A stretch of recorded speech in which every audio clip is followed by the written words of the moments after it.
Gamers Without Borders. We are shortly going to be going over to our best of 3 grand final in the NA region. Just as a quick reminder, we have $1.25 million on the line in charitable donations, and whoever wins this best of 3 coming out of this region will have punched their ticket to Gamers 8 later in the year. I'm joined in the virtual studio by none other than Yanko and Kassad. Guys, we had a nice little 3-minute break. Did you have a breather? Did you stretch your legs? What did you do, Kassad?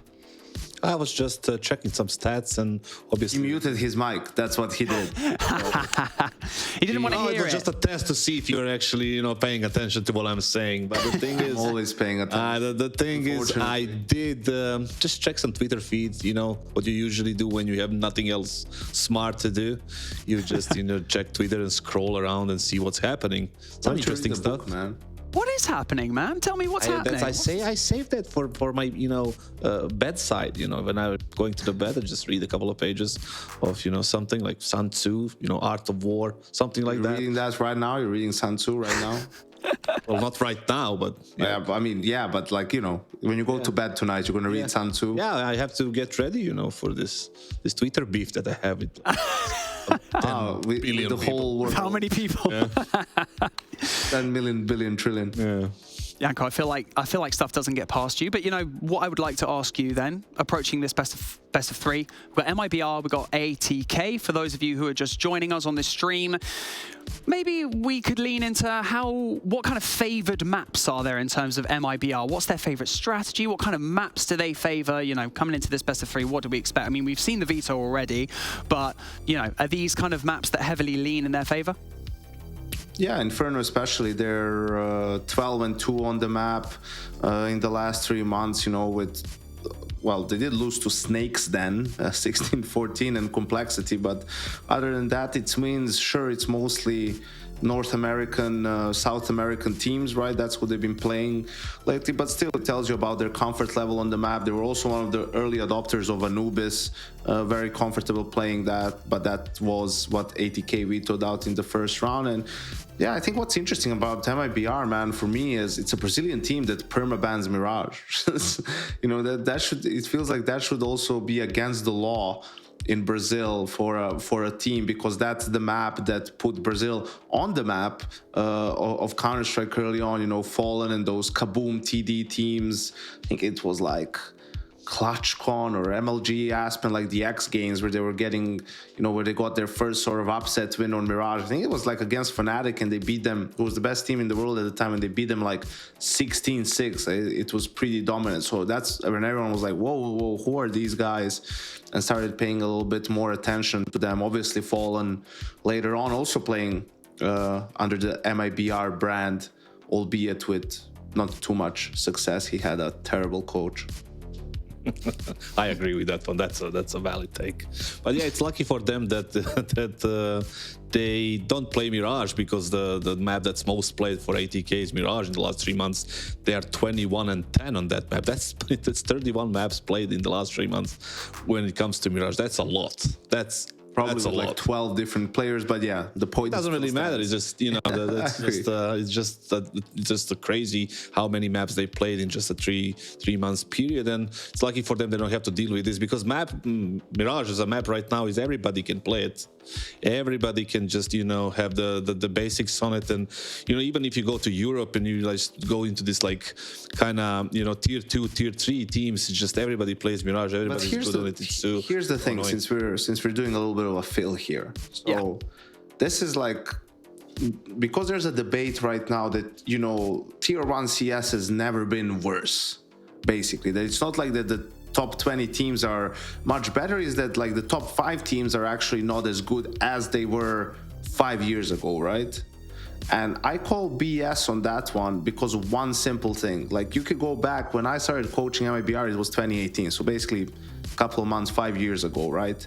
And I would prep for a team that's like a top 10 team, and for example, this team didn't know how to do a B split on Inferno, or even a proper A split, like with Smoke's Library and Arch, like those things, they just didn't have it in their playbook. Like they had like 2 or 3 things and fakes of those things, and that was it. That was their T side. You go now, team like, I don't know, Gamer Legion. I mean, that team can do anything on their T side. It's like the players are so much better. You know, back then you're doing a strat. You know, a player knows to throw his smoke in that strat. If he dies and someone else has to do it, probably that guy doesn't know how to throw that exact same smoke, right? Like he's learned his one thing and that's it. Nowadays, I think players are so good with their utility. Everyone knows how to throw pretty much everything. So it gives a lot more options for the in-game leader to call on the fly. You know, it's like, that's why you see more teams also play default. Oh, we're playing default, and then if he thinks in a 4v4, okay, let's just smoke Arch and library and split A. You know, the players know how to do that. So I think for me, that's the reason is like all of these teams in the top 20, sure, not on every map. Like that's where the difference comes in between tier 1, tier 2. But you know, you play a team from the top 20 on their best map, like 9 on Vertigo, like you're gonna have a tough time. So I'm not really buying as much that you know, tier 1 teams are pretty bad now, and that's why we have more upsets. I just I can't agree with that one at all. Like it's That's why you have a smile on your face, don't you? It's just hard because, like, okay, I get the point that, you know, there's many options, there's a variety of strats, variety of moves, and all these things. We also didn't have all the tools that people have right now, and things that players learned in 1 year, 1 year and a half. Now the players are learning in 3-4 months simply because of the tools they have. But it's not really just that. It's like, just compare the individual performance of some of the, let's say, oppers. Like, would you ever see Device in 2018 or 19 do the re-picks and bad moves and bad decisions that some of the oppers are doing right now?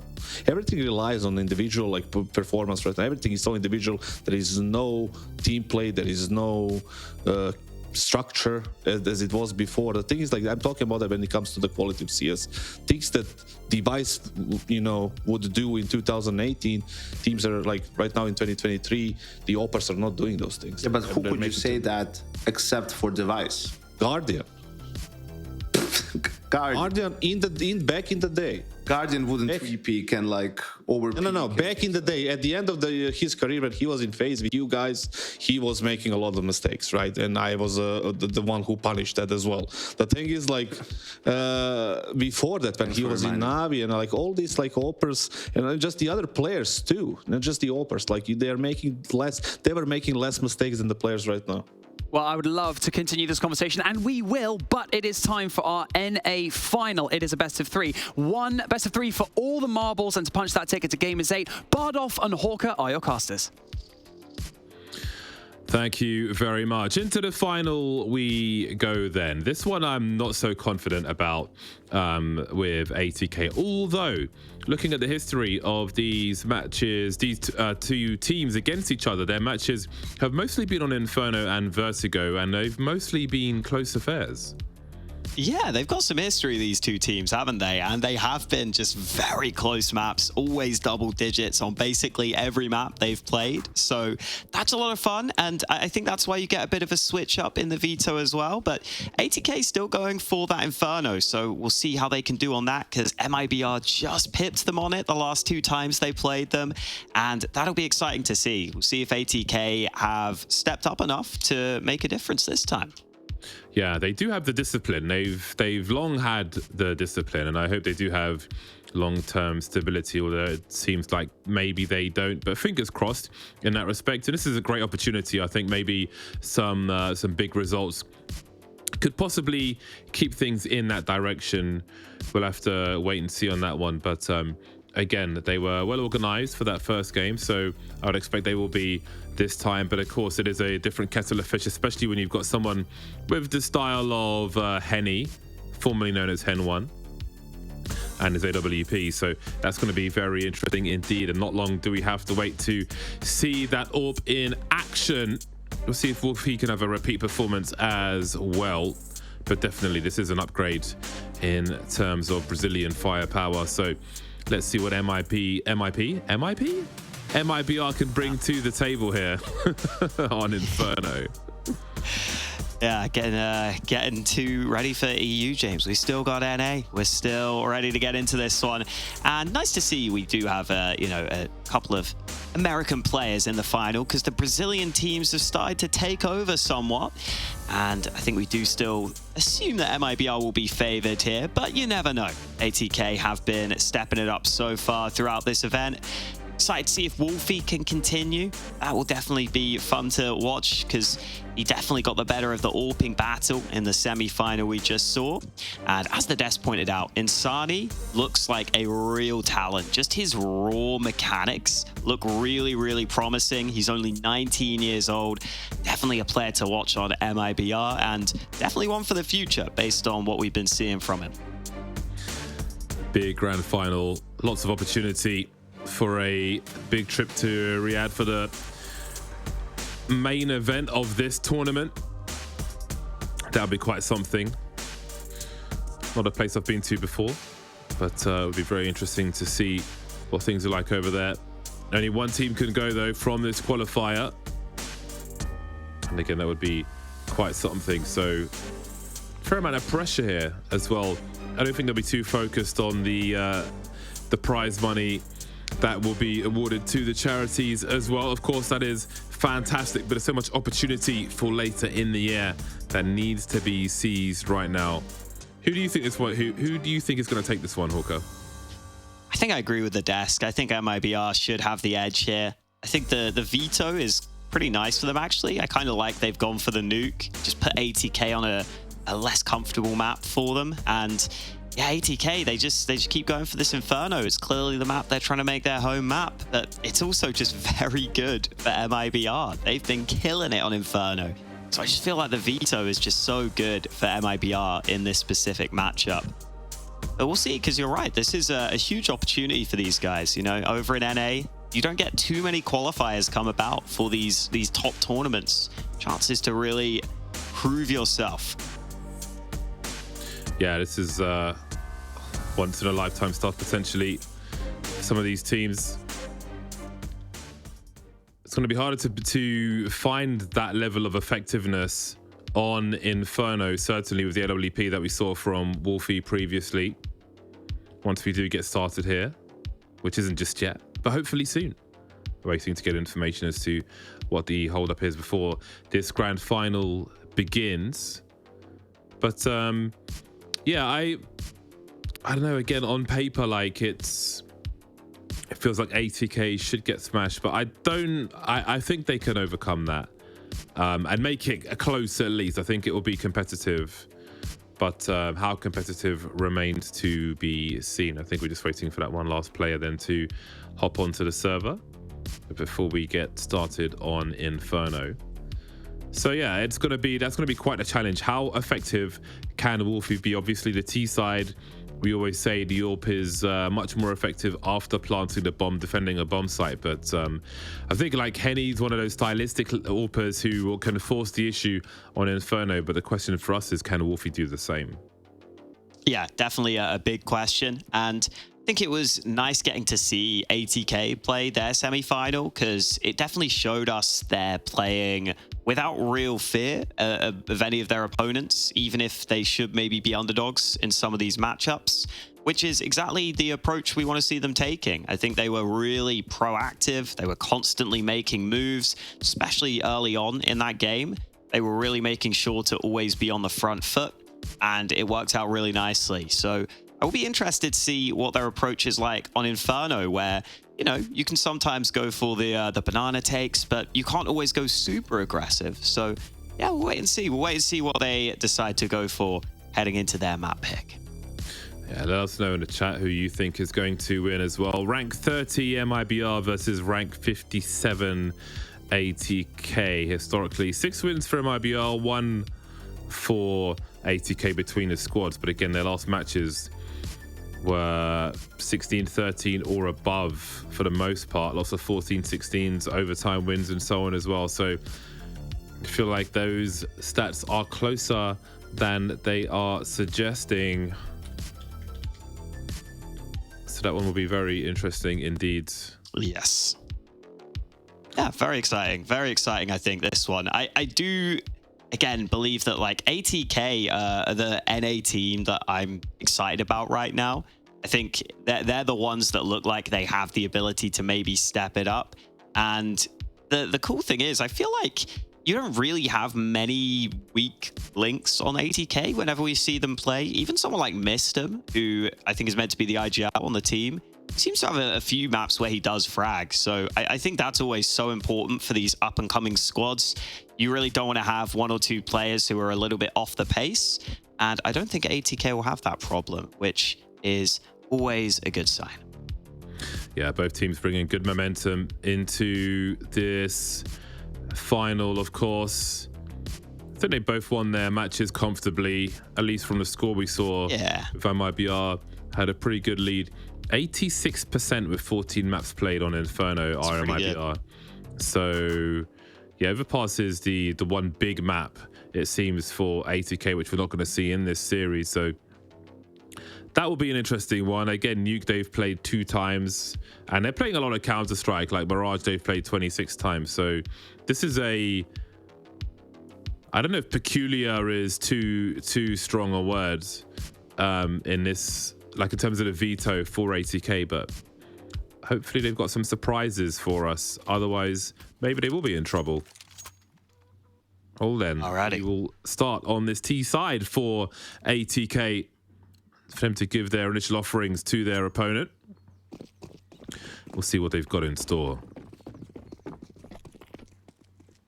Yeah, let's see. Getting into it, exciting to see this one come through. A very good map for both of these teams. ATK choose to go for it. We are going to see Exit fighting early. Not able to get much going, though. It's actually Jonji who's opened things up on Banana. ATK happy to stay spread across the map and just take that man advantage. Swing of the pop flash. Nothing doing there, though. And the CTs have been forced back. So with the time on the clock, they've been denied information. ATK will go fishing on the other side and see if they can find anything. 5 versus 4. Will they check the close corner? Indeed, they will. Turtle gets nothing from it, but Insani is here, trying to hold position. No help for Insani, trying to delay, trying to stay alive, running out of bullets. 4v2 then for the remainder of this pistol. So MIBR will start to make their way forward. This one is not going to be easy. Putting it mildly, there is a kit, but not much else here for them. Only Exit's got Kevlar. And it seems that they don't fancy it. Not feeling it. It is very hard to retake on Inferno, notoriously. Slightly easier maybe on the pistol. You at least don't have nades locking you out, but it's just so many angles you have to clear. They're not feeling it this time. Ooh, that's a clean shot from BR Renazan. And Exit gets one of his own, so looks like they're okay to hold on to what they have. I mean, it's not like BR Renazan was saving much. He just had the kit there, but I guess that's what they decide to go for. Couple of nice shots from the CTs at the end, but it is ATK who just swarmed the site way too quickly. Good, quick site take. And MIBR will indeed force up. And it's not a bad buy, honestly. I mean, you look at what ATK have, weaponry-wise, could be vulnerable. But they focused on the utility instead on the T side.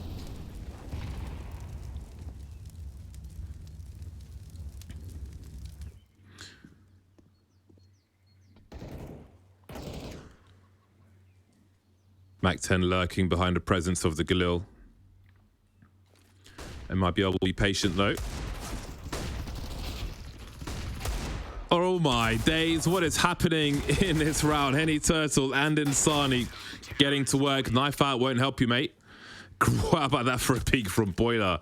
That was a shocking round. That one just, like they went into a black hole all of a sudden. Everybody was on the floor. All right then, fair enough. Saw the angle from the site as Henny got to work from short. Whew. As we see here, opening the frag to that 5-7. And just like that, we're at a 1-1 situation. So ATK with no plan will be going for the force buy.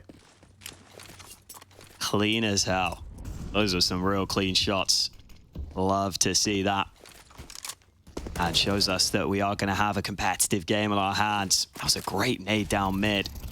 Double nade on Banana to help clear out that right-hand side. And MIBR feel as though they have that Banana control now.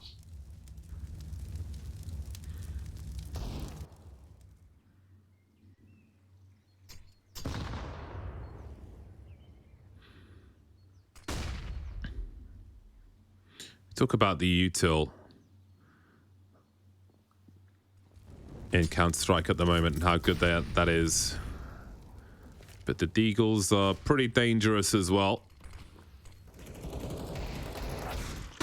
Even with the nerfs, as we can see Swisher getting to work there. And Brennazan will hold down position for now. Protect the weapon. They'll clear top mid. And now if the timing is good for ATK, maybe they can try and use these numbers towards B. It's the only thing they really have to use. Swinging through now, forcing the angles away with the flashbangs, but the CTs are here. And help is on the way. There's a good gap, and Exit's got a great angle, running out of bullets, and that will allow the bomb to be planted, I think. There we go. So it's a good enough situation for ATK. 3 players alive. They've got 1 kill and planted the bomb. And they've got a chance to do some more damage now. We'll forget about winning the round for the time being. 3 of the 4 players with kits as they look to not lose any more players, but there goes Insani. Still plenty of time, but look how tagged they are as well. It's quite painful for Exit, and now we're talking about a round win as well, possibly. Wreck, 1v1, Turtles only got 10 HP, touching the bomb once again, and they've lost everyone. Just couldn't get angles on them in time. Wow. Oh man, what a back and forth start we're getting here. The Deags just forced their way onto the site. A couple of awkward sprays from the CT side, and they just get into the post plant, and then Wreck from that backside position, from that triple box, just does so much work in from quad. I can't believe he's able to isolate so many fights like that. But the CTs, a lot of them low, meaning it's just body shots on some of them. And now MIBR will see if they can force back again, or whether we get a return to normality.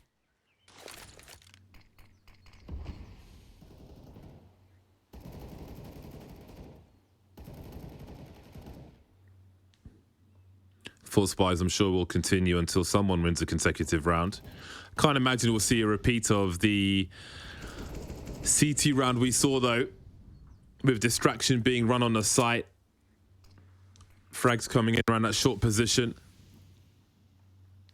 There is a stack over towards B on this occasion from MIBR, as we can see on the radar.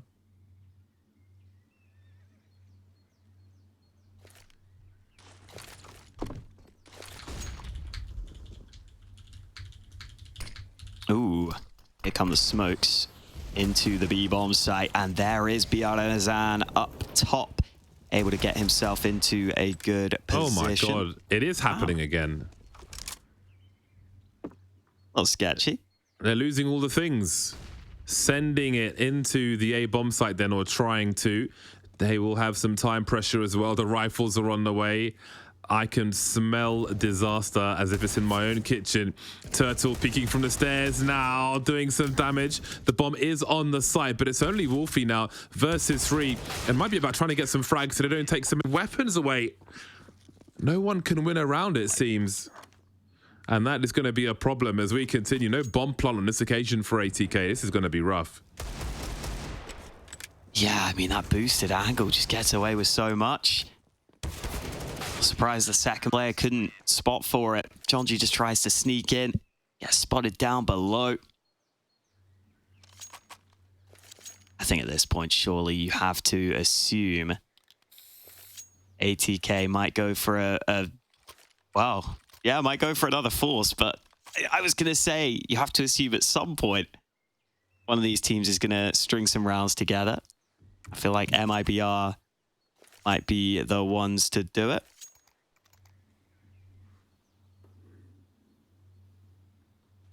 This has got to be their opportunity.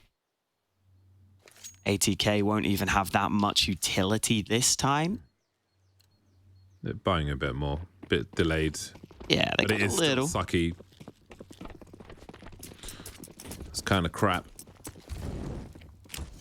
Well, you know, if you're going to have some rounds go terribly, make them the initial rounds. So you've got time to recover. Man, there was only one B there. Exit could have been caught if he wasn't careful. Now the aggression down mid could also go against them. Oh, what a shot from Wolfie. What is happening? CT's booking it down at mid position. Turtle will thin the numbers somewhat, but he has a bomb site to defend. Have to rely on his teammates to defend that long area. Successfully delaying, actually. Trying to take control of this choke point if he can, but he will have to concede eventually. Smoke is up.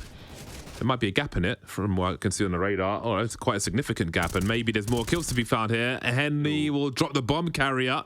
A sloppy grenade thrown then gives them a great chance to retake on the A-bomb site. There is a crossfire, missed him with the deagle.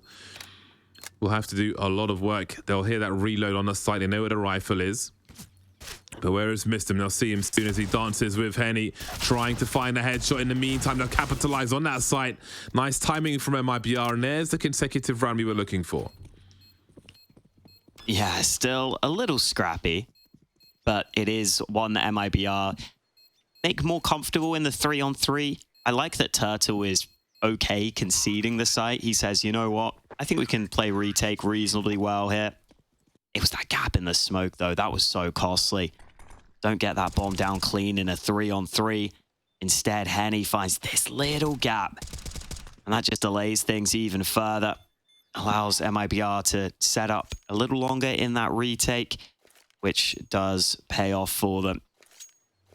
And it is ATK on a half buy, still with some money, thanks to the bomb plant. And now you do have the full rifles for MIBR and a chance to establish that early control. Oh man. Boy. Very nice. Wow. They are bleeding profusely, ATK, in this round. Fantastic grenades. Fast eco round is a good eco round. And so far it's been pretty fast. John G and Mistem with a combined 1 frag so far. Even with these 4 spy wins, that's quite ropey. That's painful. Great round for MIBR, especially not losing a single person. They all have a full buy in the hole. Yeah, I like that. Early utility. Just make sure you're not going to get caught by any shenanigans. No chance for ATK to even force the early fights in this one. Here comes the full buy. And the first AWP or into round 7. Wolfie finally gets his favored weapon into his hands. Not always easy to use on the T side.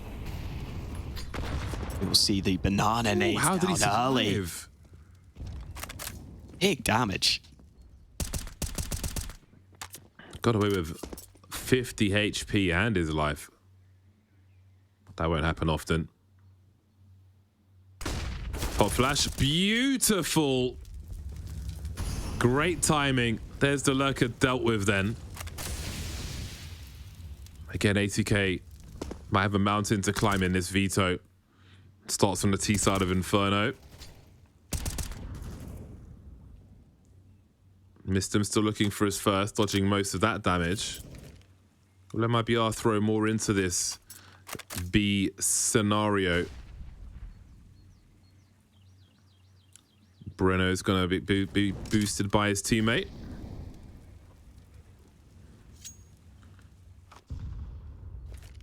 But they don't have eyes on Banana. Big focus on A now from ATK. They are well organized in these late round plays. Big flash that Insani eats. Will there be anything for him? He spots the bomb. That's so much information for him. Trying to delay these players now as he falls back to the site. 28 seconds committing to this bomb site, but it's Swisher again. It's always Swisher forcing the issue, turning things around. Turtle hiding behind the smoke. That smoke has to mean something. They have to assume someone's there. Swisher creeping. He's on the way. As how about that for an angle from Wolfie? Swisher again with 3 kills. Unbelievable stuff. Such a key player for the squad, turning this around.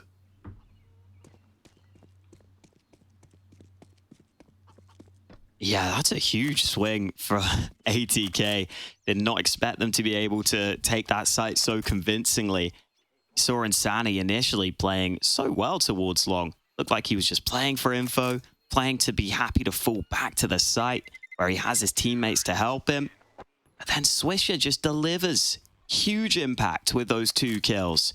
Looked like there was no way into the bomb site. MIBR not able to convert their early advantage. This was 5v3 at this point. With the bomb at their feet. I can't believe that's turned around. Again, Swisher, he is that can opener for the squad. Time and again, we've seen it over plenty of matches. He is the difference maker.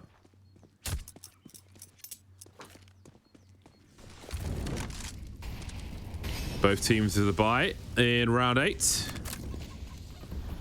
Double AWPs then for MIBR. Breno will have the second. His first name is Breno. I feel like it's easier to say Breno than Brenzan or Brenozan. Brenzan is okay. Yeah, I've heard both. Ooh, nice little trade early. And he's still up with that AWP. He's decided to play back from pit in this round. I mean, Day Long is a little open. There is a player trying to wrap up. Jonji's just waiting, though. And they might just pull the trigger in a minute on this A site. Oh, is Jonji going to sneak through their own smoke? That would be bold. Ooh, Exit could be in some trouble here. Left eye peek as well. Down he goes. Never expecting that. Wonderful work from ATK, who are swarming the site in the meantime.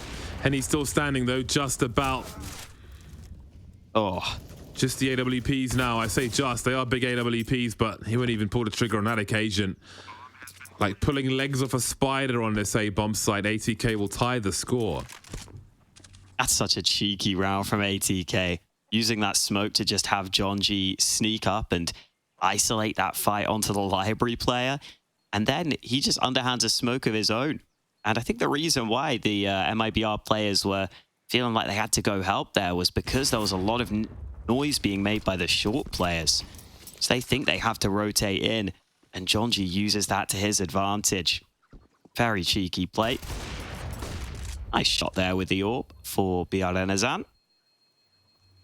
I do like saying BR Renazan. Like, I don't say it properly, I'm almost certain. It does roll off the tongue nice. Ooh, that's just weird. I like it. Makes me feel like I have some culture, even though I'm definitely saying it wrong still.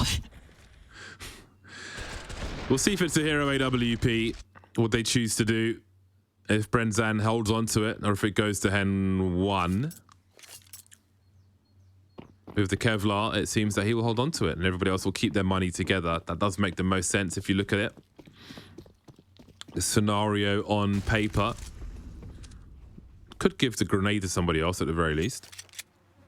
Don't want the one guy with a rifle faffing about with HEs. He'll be posted up in the apartments for now. Those angles will be held by ATK. Good map control from them, limiting any pushes from the CT side. They still need to find that rifle, though. Now, are they just investigating here towards B? Only one USP spotted. No response elsewhere just yet. There's a second one. Maybe that gives them more confidence to make a play in towards B. Perhaps expecting less presence with the AWP. Somehow Turtle has found his way behind enemy lines. AWP on the way in CT spawn, but how much risk do they want to take with it? Well, never mind, it's just been drops. A rescue operation it is then, although they may have lost their angles already to do that. Oh boy. Oh no. Literally turns at the worst possible time. And now Turtle will be moving towards enemy lines, enemy forces. Might be able to get one, but no, now he's been spotted. Will be removed. This has got all the makings of a close map right now. Pretty back and forth to start things off. ATK have been able to recover into this one.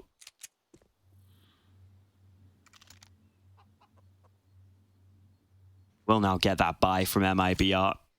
But it is always tough when you're behind on the economy game on the CT side. ATK have got some buys left in the hole, whereas MIBR is spending all they have, and they're still missing some utility. No AWP for them either. Rex gonna go running up Banana. No fear, but no problem for Exit. He holds, he waits for them to come to him, and ATK's pace doesn't pay off. Wonderful continuation spray. Even with the silenced them 4 enough bullets in 2023. Oh my god, Swisher's peaks are so nasty. Now you start to see how he manages to turn things around for his team so often. What on earth was that? Moving through as the point man with the flashes coming through, but they might need more, and they don't have any. Just smokes and mollies now. Still stuck in the smoke, but they finally made their way through. Exit's abandoned the bomb site itself. Looking to keep the numbers up. Maybe afraid of Swisher. Wolfie's posted up on Banana. He's got 2 coming his way. He's missed the first one. Not ready for Insani up close. And there's more to do. Bomb's been planted. Missed him around the smoke. Nice peek from Insani there. Still work to do, though, as they search for these frags. There's no kit on any of these players, but they have plenty of time. Oh dear. Over the top goes Insani. Is it just me, or did both those ATK players jump at the same time? Yeah. Are they trying to boost each other or get boosted by each other? That's awkward. Yeah, it was always going to be tough. They'd lost so much map control, but as soon as you double jump, you give away exactly where you both are. And they are just going to run in and take you down. Another 5v3 start from MIBR, but this time they stay a bit more composed. They're happy to give up the site as long as they can stay in a favorable position, and they set up that retake quite nicely. Good to see that MIBR can play like that. I'm enjoying seeing the way Insani plays some of these micro positions as well. He's really good at just jiggle peeking and just getting that info at the right time to help out. Here's Henny. Went for the massive flick, and he takes big nade damage in the process. Oh, another nade. He's lucky to be alive right now. Oh, he's not anymore. Air raids continue then. Henny likes to have that heavy output. He'll have to wait for another round. This top mid stack is massive. There's 3 CTs. It's a chunky grenade as well, which makes it so much harder for them to peek. And another grenade. Breno gets a double. But Swisher is back once again. It's always Swisher. Wolfie creeping through. Can't protect this bomb. And AWP has been collected. But for how long? Exit now in a 1 versus 2. Wondering what to do. Concerned about his left-hand side. That's where Rek comes from. And ATK keep poking. Swisher again with the impact frags. 15 for 7. That man's so dangerous. He has to be the one they target if they can. Yeah, he's been everywhere. Out through the apartments.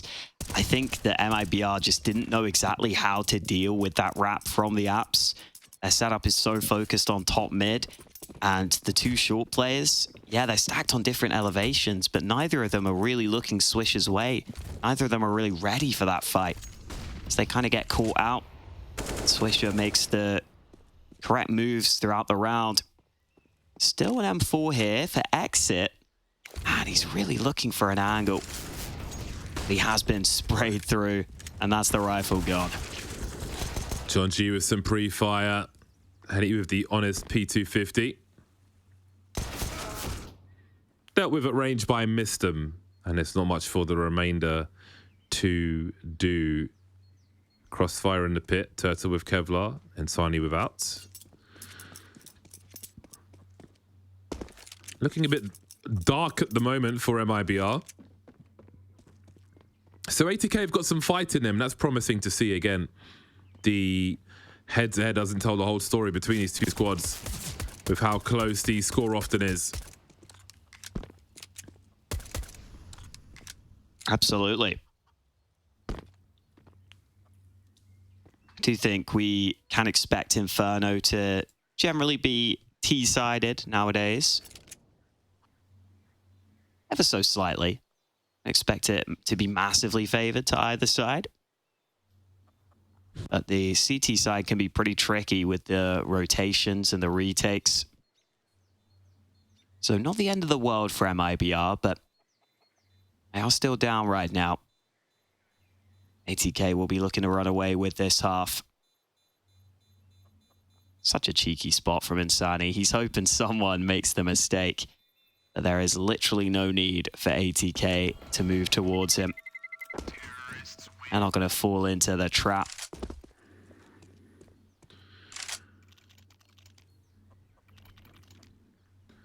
Seven to 5. AWP is out on the CT side once more. Just the one for now. It will just be the one.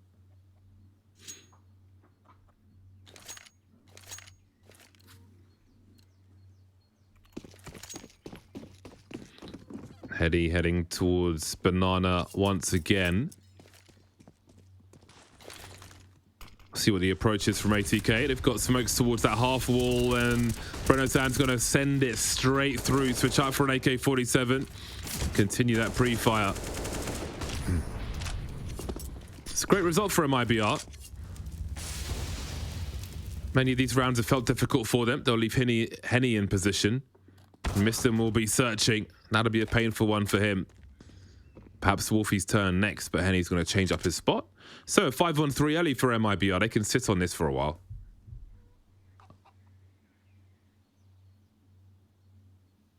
Oh, Swisher wants to take initiative, and he will. Exit caught in the open. Oh, that's a great shot from BR and Azan, though.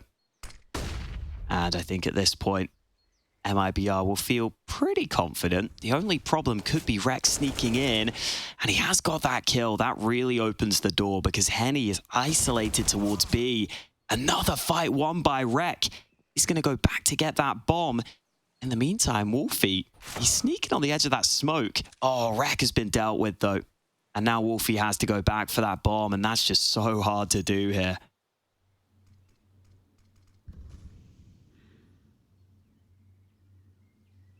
Time is just so against him. Yeah, Turtle's smoked off top mid. They don't know where the bomb is.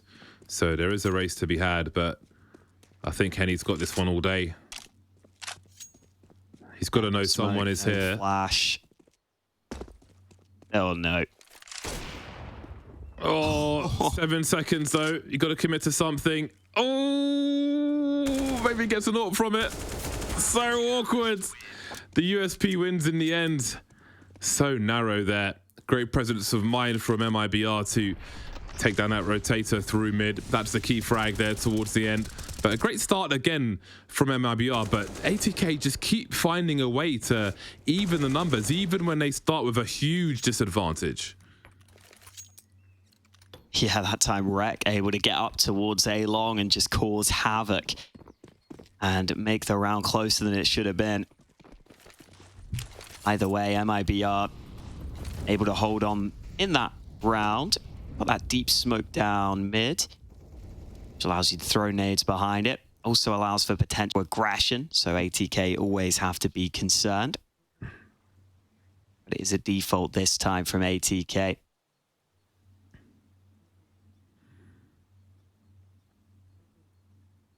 Would expect a flash if they peek this angle. Or maybe just the smoke. Oh, great jumps across. They've got the opener.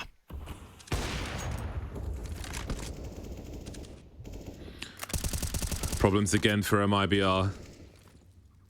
They've got some util for retake here. They've got a molly that could delay things. They are being delayed themselves, but at this point, ATK have got one smoke and one flash. There's a HE towards that default position. So presumably a smoke for CT spawn. John G in the smoke. Will there be a flash for him? He's just going to lurk out. He could catch Henny off guard here. We are in safe territory, or perhaps we're not, as Exit will be trying to do exactly that. Lost too many man on road there for MIBR. They're going to be left with not much for the last round of this half. Yeah, listen, John G plays this high variance style so often, where he will often die in rounds, but can sometimes just pop off like that. Great aim there into CT. And Exit just looking to save this AK. They know exactly where he is. And Miston will get him for free from the other side. You can even see it in Jonji's stat line. He still died in 12 rounds here, despite ATK winning a lot of them. He will always just happily go in on the front foot, try and take fights. But you saw how it can work for them there. And MIBR with a bad buy here into the last round of this first half.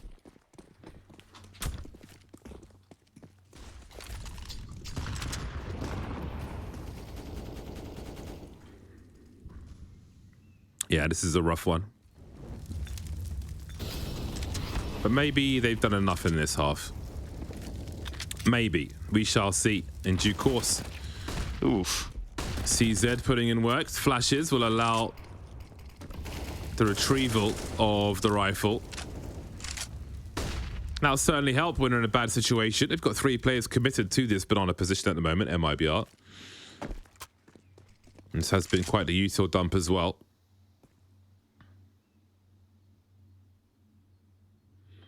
ATK will cut noise, but relatively hold position.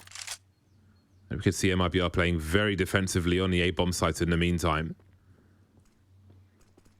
Relying on ATK to make a late play, and chaos and uncertainty being in their favor. MIBR.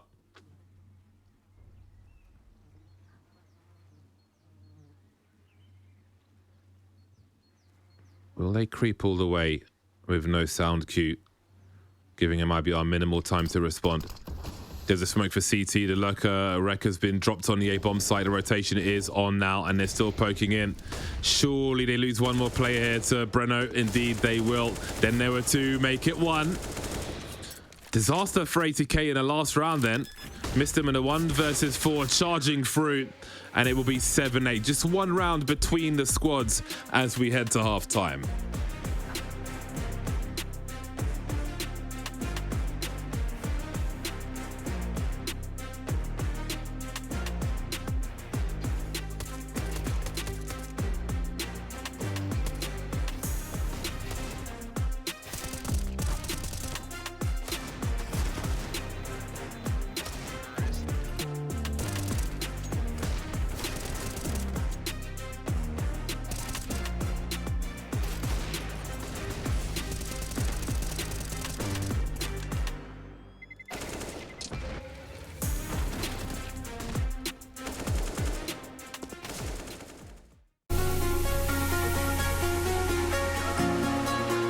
At Gamers Without Borders 2023, I chose UNICEF.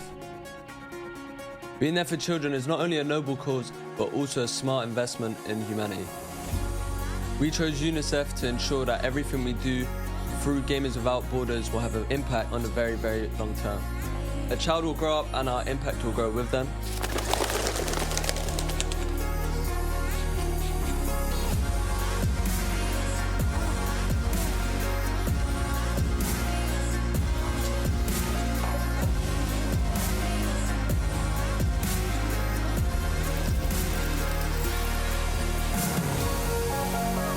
Too many children are left behind in forgotten crisis.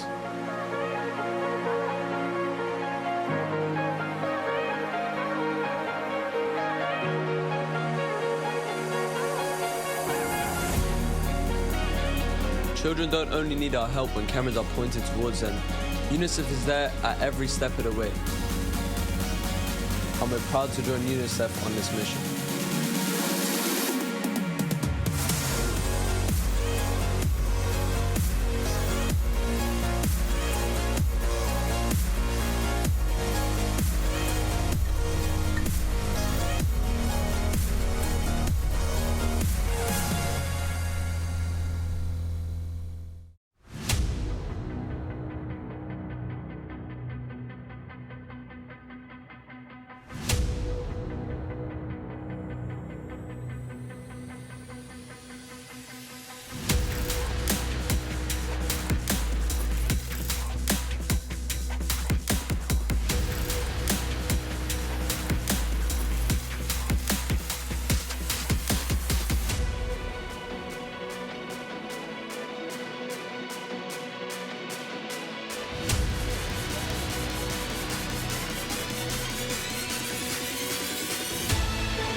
Just the one round between the squads at half time. It is very unpredictable, the situation I think we're in at the moment. Again, we started that first half with basically force buys one round after round after round. And ATK have a habit of making these strong comebacks after losing players early. Yeah, they've been doing really well. I think they've just been kind of grinding throughout the games we've seen from them today, and see if they can keep it up. I still think MIBR will be okay with that first half, though. Definitely still anyone's game. And yeah, excited to see if ATK can keep it up. I'm happy to see Swisher delivering to the level we were expecting.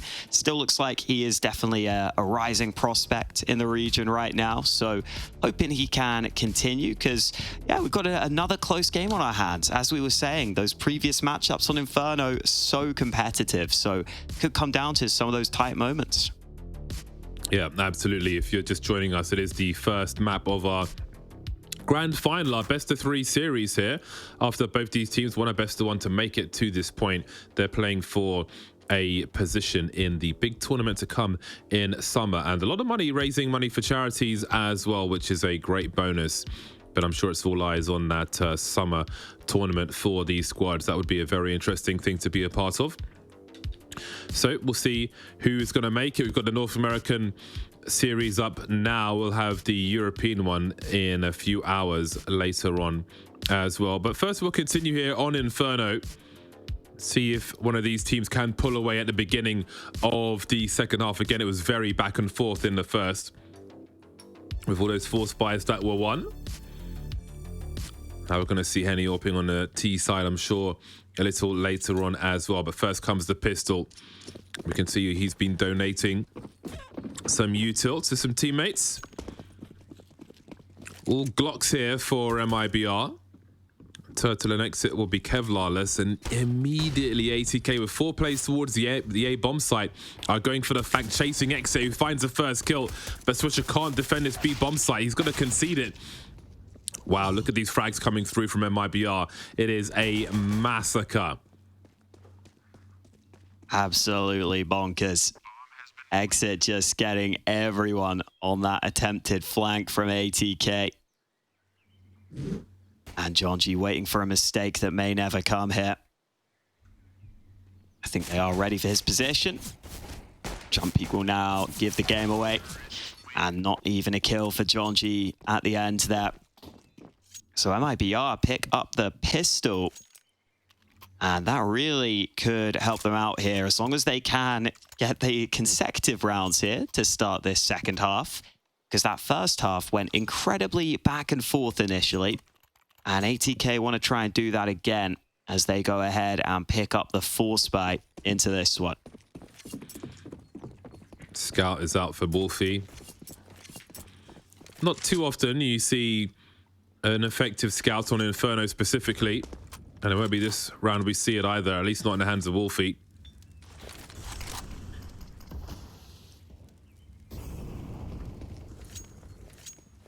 I feel like it just doesn't have the mileage that it might do on other maps, the scout specifically.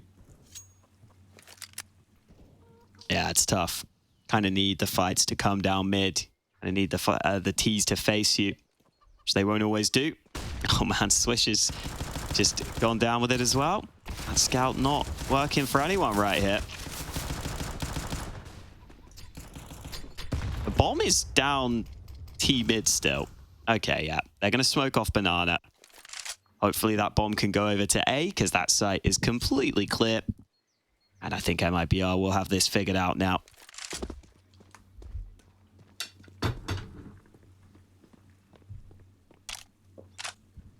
So we'll see some normalcy pretty early here. With this consecutive round 1. Not the craziness we saw in the first half. A potential AK to be saved then by ATK. Do you give that to Swisher? I wonder. He's so consistent for his squad as well. As we can see him and Jonji putting up the numbers in that first half. And Sani with little to lose here with the Mac-10. Creeping through. We'll see what they're able to do. Oh, that's a nice headshot. It really is. Oh, almost, but not quite. No second rifle collected by ATK. MIBR in the lead on the T side. Can they extend it? Perhaps they can in the short term. Yeah, looking good for them here at the start of this second half. Though they do still have that AK to contend with. See how Mistem decides to try and activate with this AK. Does he have players nearby to try and help him out? Does he go for some aggressive plays himself? Wait and see. Meanwhile on Banana, fight's going down early and not very favorable for the players with just the pistols.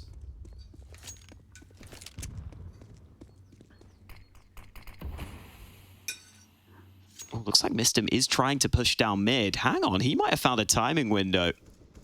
Oh, I don't know if he flanks in time though, because that B site's already being taken. Just about. Has Wolfie done enough of that USP? Oh man, the bomb! Oh my god. Does he? Yeah, he reads. He knows one more person is here and he knows he has to find him quick, but Swisher's doing work in the meantime. Now that is a tight situation. Leaving Swisher in the clutch. What a wild round. America's next top roadman, Swisher, in the 1 versus 2 with the Galil.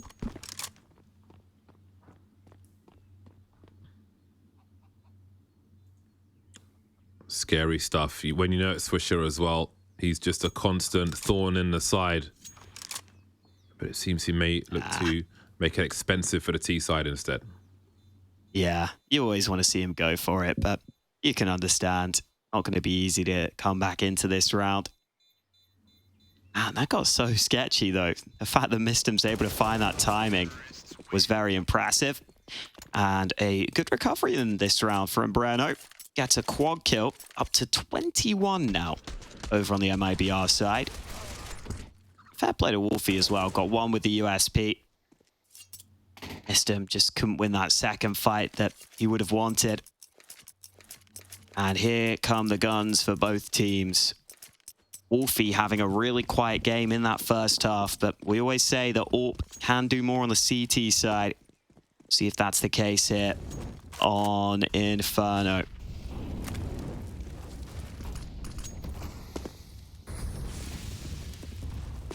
ATK really dumping nades on Banana, but they haven't taken the full control. And MIBR will take control now. So ATK leaving themselves with very few nades left. And they haven't really got the map control as a trade-off right here. Perhaps they expected something of MIBR.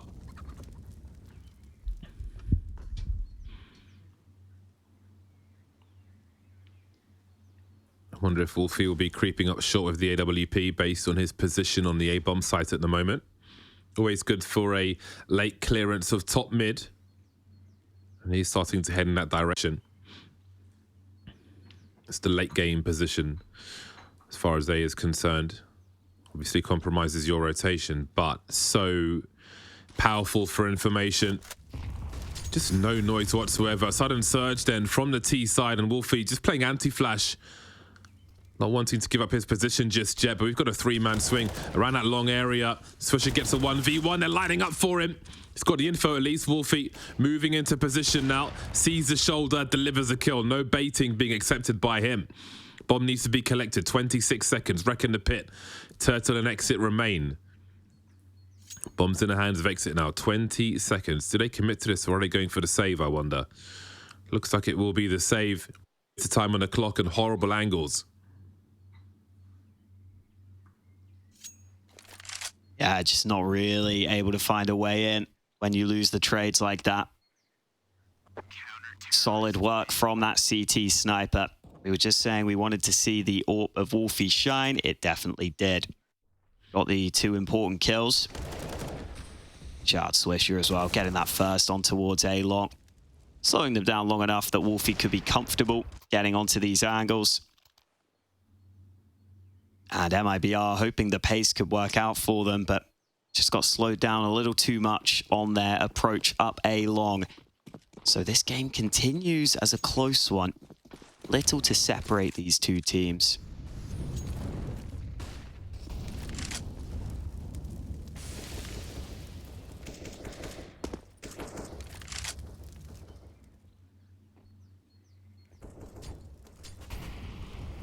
Oh. Oh my God, surely not. That's unbelievable.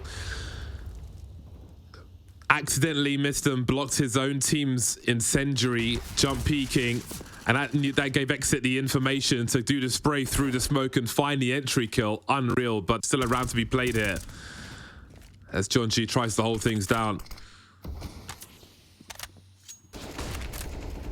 Suggesting he's fallen back. Very cheeky activity that we're seeing here. It might be for the most part still bunched up on Banana. 50 seconds on the clock. Cutting noise heading towards the A-bomb site. This is all the information that ATK have at the moment. Well, with John G by the sandbags, but that's somewhat limited. He is starting to jiggle though, just a little bit, over towards B. So tense. You know there's a push coming and there's 4 players behind it, but where and when? There's the flash avoided, but Rek, oh, what a mess there. He had such opportunity. Switcher focused on short now as Wolfie runs. Distraction, a great headshot through the wall, but Exit might be able to find a way. There goes John G as well. Wolfie charging through the molly. They haven't heard him. He's got the 1v1. There's 8 seconds. There's no time for Henny to find a bomb plant here. He's got to try and race to the kill. Wolfie hiding behind the boxes. 1 second to go. Storming through the molly, covering the footsteps, unbelievable, down to the wire. Oh man, that's a miracle round from Wolfie. First getting the wall bang headshot. That's one you can line up. And he's able to find it, but then pushing through the flames. I thought they were going to hear him, but he makes the ballsy decision, moving into the molly. And it works out so well for him. See Exit just trying to get that bomb down, had no clue Wolfie was through. What a round for ATK, and that could be a big swing round. MIBR's money broken.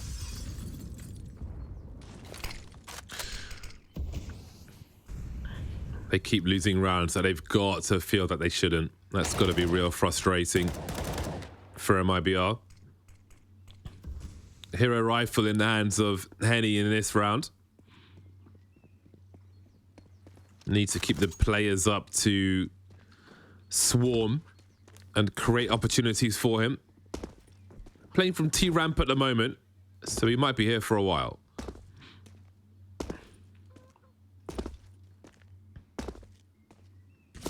You can see the pistol swinging there to give Henny an angle. The aggression from ATK though.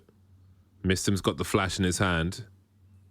John G playing a very scary game. I don't know if there's time for this flash to go off. He spotted Henny. There comes the flash. The bait is here. And he's so blind. Labored kill with the FAMAS. But is one frag going to be enough? He's got a fair amount of information. 35 seconds on the clock here as Mr.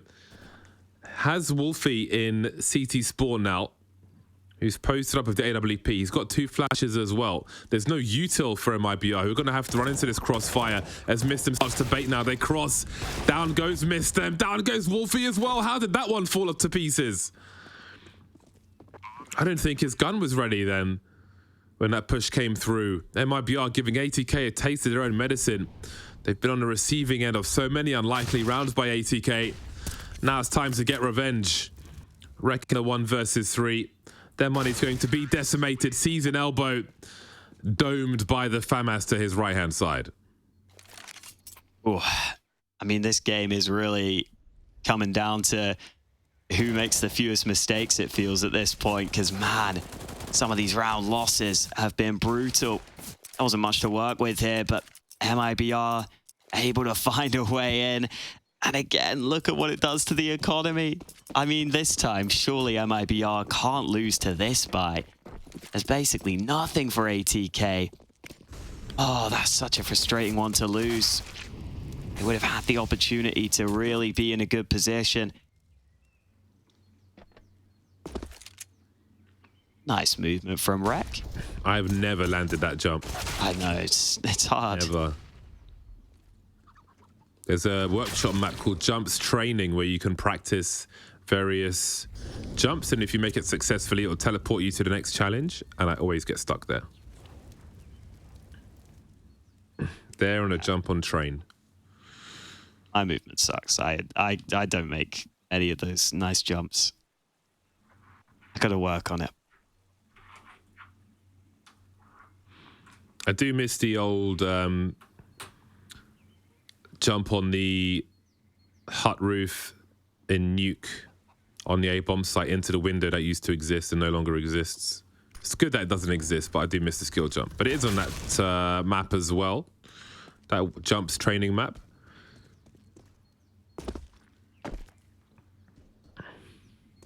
That should be a good test for Valve in terms of how they do the movement in CS2. Go through the Jumps training map, see if you can do all the jumps. If you can't, the movement's not good enough. Yeah. It's a good way of putting it. Rek is just sticking around. They will exit towards him. It's most likely. But they will be able to deal with him. Looking pretty good for MIBR then. You build up some cash. We always talk about how important the CT economy is, and it's because if you lose this round, if you're ATK, you get beaten back again. It's really hard to find consistent success. Does Henny have 12 assists? Is he 12, 12, 12? That is crazy. It's pretty special. Love to see that. Renault 24 for 13. Great time to come alive. Oh my days. There he is on that T side, Henny. Oh, Definitely in the driving seat, MIBR. This round should already be over for ATK. This is a safe situation, I think. Mistim is likely to die on his sword if they continue towards this B bomb site. There is no help coming for him. ATK edging forward. Oh, that's an awkward one. Went to the well one too many times there. Missed him. He's got so much to do. He's found 2 kills, but they will all expire. MIBR storming that round from start to finish. 13-10 now, and suddenly they're in a very good position. let's see a little throwback from Henny there with that shot down mid. So quick, so explosive on his day. And then those nades, speaking of explosive, get the opener towards B, and MIBR just never looked back from there. 13th round secure. At least this time ATK can buy some pistols. But they are starting to fall a little behind here. It's felt like a close map throughout. MIBR might be able to get a decent lead right at the best time here.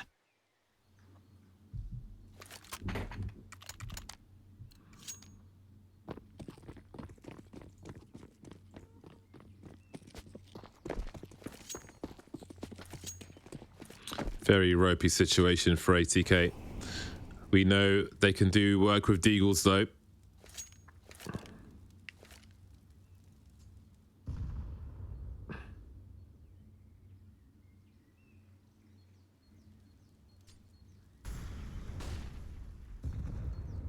Double nades from MIBR on Banana. No one there to receive them.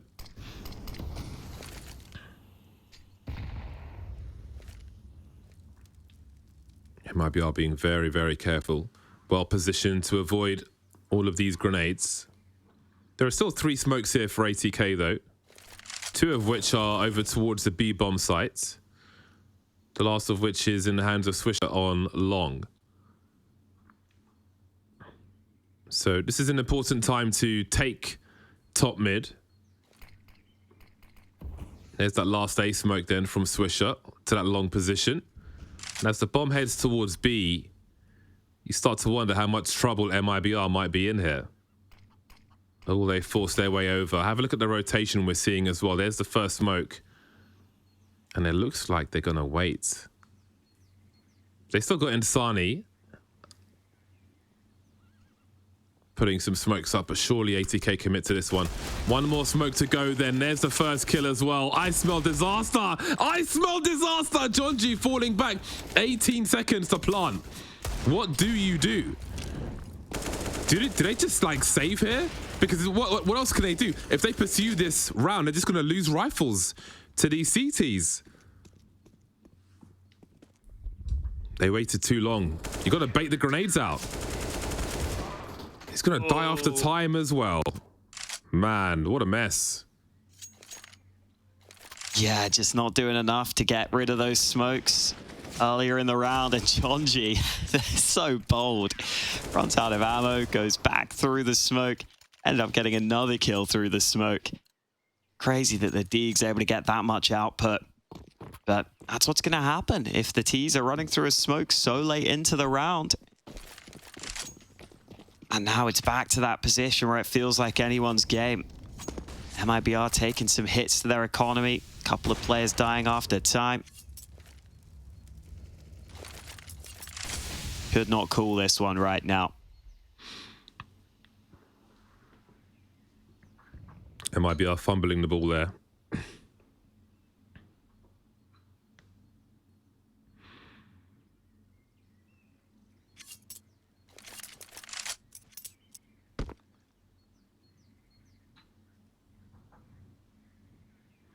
ATK, not a team you want to reopen a door for. Got to finish your food.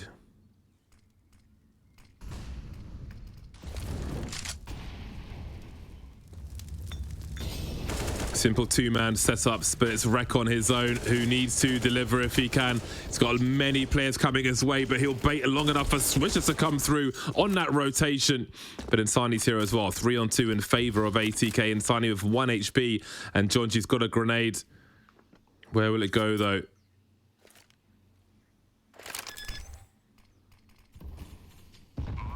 Oh! Thought he was done for there. Successfully plants the bomb, quietly creeping away. Those CTs are huddled together. He might even find two here. Missed him. Trying to jump on the Vespa. Not quite getting there. Jonji comes in round the back in the meantime. Egg's just got so much work to do now. Grenades coming his way. Didn't even fire a shot. Quite the retake. Oh, we've got the tactical crouching as well. Very tactical. Jonji just making sure he can touch his toes, of course. Yeah, this is a good enough hold here. I mean, Rek, he only gets the 1 kill, but he does enough in terms of surviving to make sure Swisher can have some impact. I thought we'd see MIBR with maybe a little more effective pacing there on that play. So they were committing to it early, but not really able to get up in time. Didn't seem like Swisher got affected by too many nades. And now it is only the 1 AK in play for MIBR. Great opportunity for ATK to tie things up. This game has been incredibly back and forth, even in these sorts of rounds. Oh, the jump through. Oh no, Jonji goes down early. That's another AK for MIBR. The urgency is high. They're charging through. Missed him. Makes it to the site, potentially silently. Now, will they check this thoroughly? They're trying to. This is a crazy round. Swisher and Rek have got decisions to make because they don't have the money. That will surely encourage them to press on. Swisher's got some reasonable angles, but I don't think they know where these players are. He won't have an angle to throw that grenade anywhere useful. Or will he? I stand corrected. Henny down to 32 HP. The man without Kevlar now. As they have that crossfire. That bomb is ticking though. They've got to find these kills and fast. 1 more to go and that bomb's right there for him.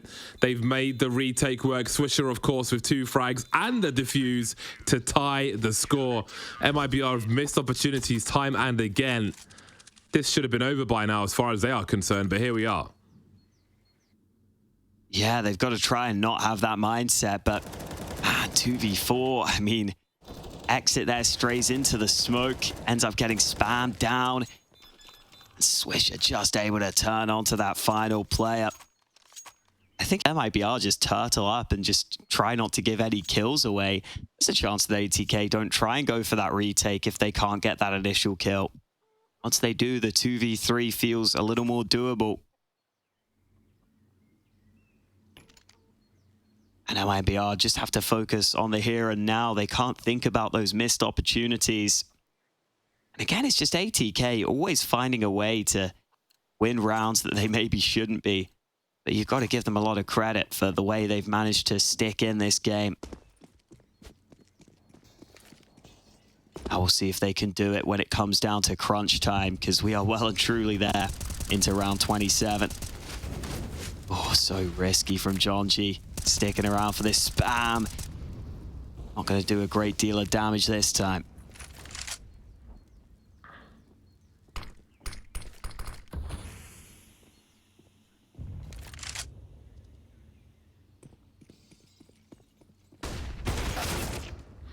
What a flash. Surprise.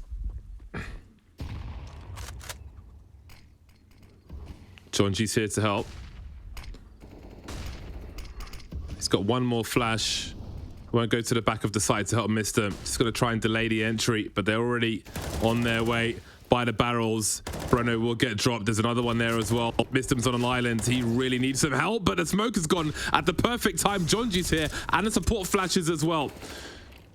Smokes up on CT, and they're falling away. Exit gets his reload in time, though, as Jonji tries to punish that reload. Swisher finds his way into the pit. That'll leave 2 on the B bomb side as MIBR slow things down. Looking for flanks on T ramp or MIBR. Crazy rounds as we get towards the end of the first map of this series. Creeping towards B once again. Have a look at that angle in CT. My word. And there's no smoke either for MIBR. How could they possibly deal with such an angle? Mr. taking some damage. That flash will certainly help. There he is. Wreck with 2. By the time you've seen him, it's too late. ATK in the lead. No bomb plant for MIBR. Yeah, ATK's map pick coming through for them now. They've won quite a few in a row, 4 in a row here on their CT side.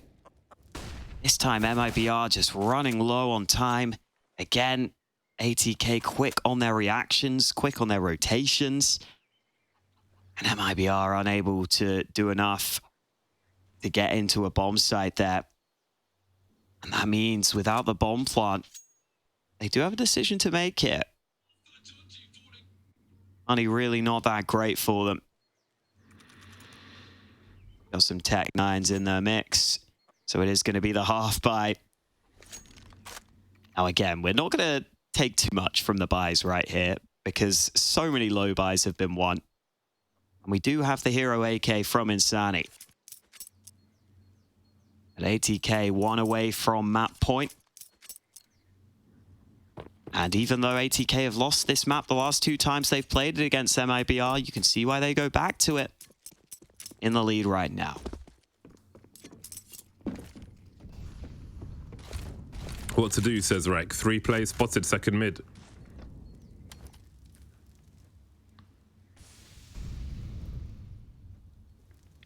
Those incendiaries will thwart any intentions they had.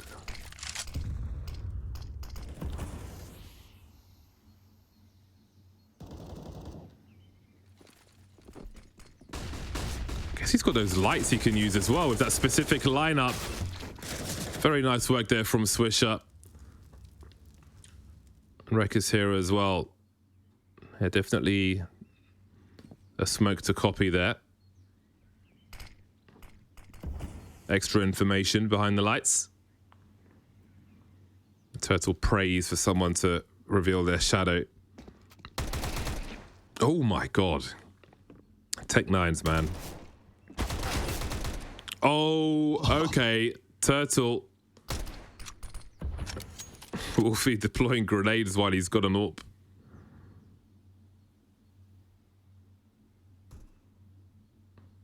Guess it'll limit the possibility of that happening. Well, falling away from Boiler. He's got a chance to do some more damage here. 22 seconds. It'll feel like an eternity for ATK. Oh, elbow spotted. Oh my God, Turtle done so much damage. Down to the Tech 9s for all. They almost won that one. Wow. These rounds are crazy. Either way, it's map point for ATK. MIBR have been on 13 rounds for... I think it was 13-10, wasn't it? Yeah, I think so. Has not been good for MIBR here. Lost 5 in a row. Oh, Turtle, you feel bad because he gives it such a good go. Just didn't know exactly where that last player is. Now they've got the chance to do it in the gun round, though. And Wolfie looking down mid. Risky move. Takes some damage. Decides he's happy to play it safe for now. I mean, Banana is wide open. So this will be taken here by MIBR.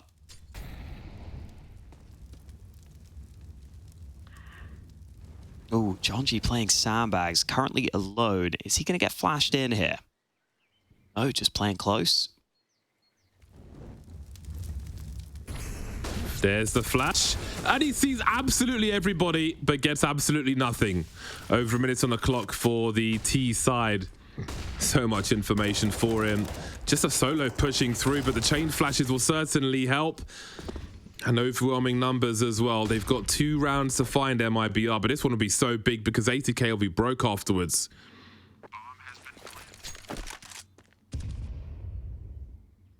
2v3, such a marginal situation. Wolfie's got that AWP though. Considering they might lose everything if they try and commit to this one. Don't outstay your welcome, just get out of there. Focus on saving your own bits and bobs. Yeah, really marginal to go for that one and be left with nothing in the last round. Be indefensible, basically. Yeah, that's tough. You've got to make sure you hold on to these guns. Ooh, I don't even know if I want Rex to stick around here playing for Exits. He does lose his gun. Exit is able to recover the AWP. And that is one less rifle that ATK have to work with. Just the AWP, a FAMAS for Jonji. Thrown over to Swisher now, but it is not ideal for ATK as MIBR try to fight for overtime. What a game this has been. It's been so hard to read, so hard to predict. MIBR gonna run up mid instantly.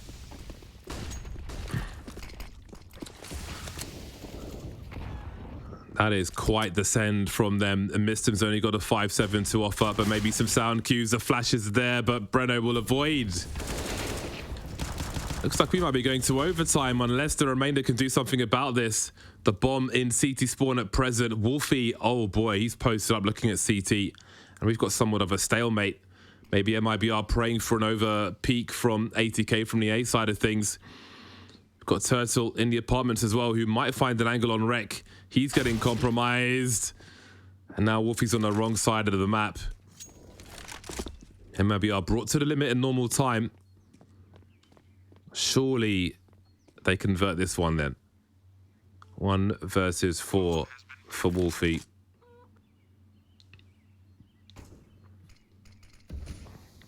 He has a kit. And he has an AWP. And there it is. Overtime then, secured by MIBR, who really should have taken it in normal time, I think it's fair to say. But here we are. We will be heading to overtime. 15 apiece, ATK and MIBR. A great job for ATK to bring it back towards the end and get the first game point. But it's not over just yet. Yeah, it kind of feels like the question is, can ATK continue to win some of these crazy rounds they have been winning? Or can they find a more consistent path to victory as this goes on? Because MIBR feels like have been the more composed team at times, but then at times they've just lost some ridiculous rounds where you feel like they're never going to lose them. That's one of them there, 4v2 on that B site. so hard to come back into. We've got to see if MIBR can step it up now into overtime. This Returnal, this was so close. The fact he finds so many one-on-one fights, it got scary.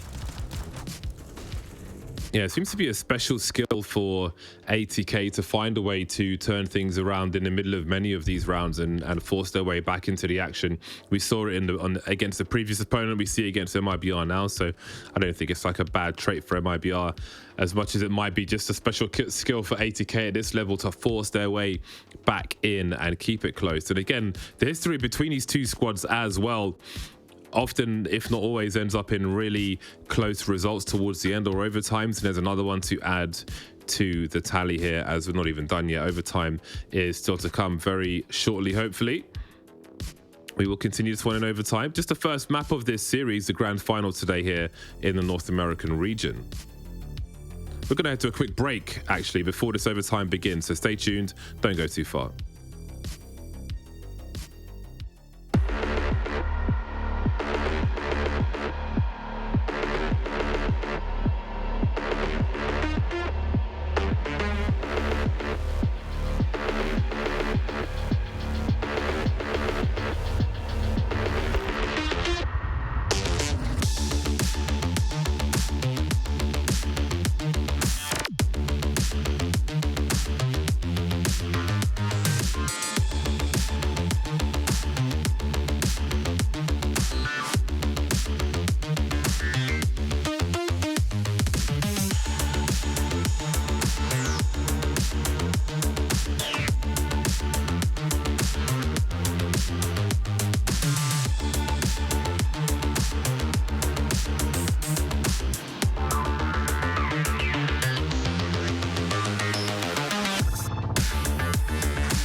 Overtime then, we will begin. ATK and MIBR continue Let's see who takes the first map of the series. Nuke and Ancient to come.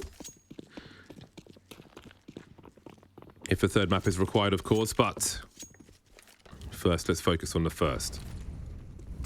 MIBR squandered a lead towards the end, but managed to bring it back after losing that lead to overtime. And Henny is here to drop John G as Rek is gone as well. Just like that, we're down to a 3-on-3, but Henny is still lurking, Exit dealt with. Swisher will fire a few shots, maybe expecting a rotation. Not sure what we're going to get here. Wolfie's not seeing anything down mid, so Swisher will have a job to do, as he often does, and he always delivers. 3v1 on this B bomb site, but Wolfie is on the way. Swisher having a look-see, but he can't escape. At least Wolfie with some work to do. There's the HE grenade towards that default plant spot, and some flashes as well. Doesn't commit though. Oh, what a head. Okay, great wallbang onto Insani. 2 more to find. Henny's still standing. He knows he's got the AWP. Dodges the molly. Exits in the pit though. With the USP, oh, this would be a monster clutch from Wolfie. Full commits, but Henny peeks immediately and deals with the matter. Oh, some of the rounds we're getting here, I almost don't understand how we're getting some of these kills. Wolfie with that wall bang. Unbelievable that he even brings it close in the 1-on-3 attempt. Oh, how does that hit? And gets out the USP, but Henny, despite being low on health, able to win the duel while the AWP was on the defuse. And so MIBR this time do hold on, however close it may have come. John G picking up an AWP now.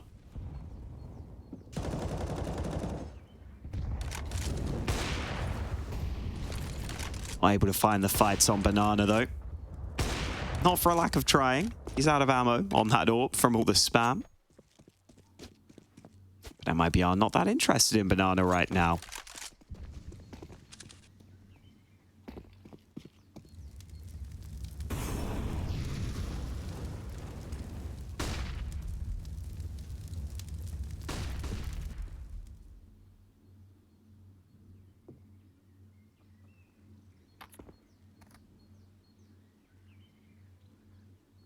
Oh, 4-man rotate to A, leaving the other AWP alone on B. So if MIBR commit to this, they have got a great deal of players to deal with.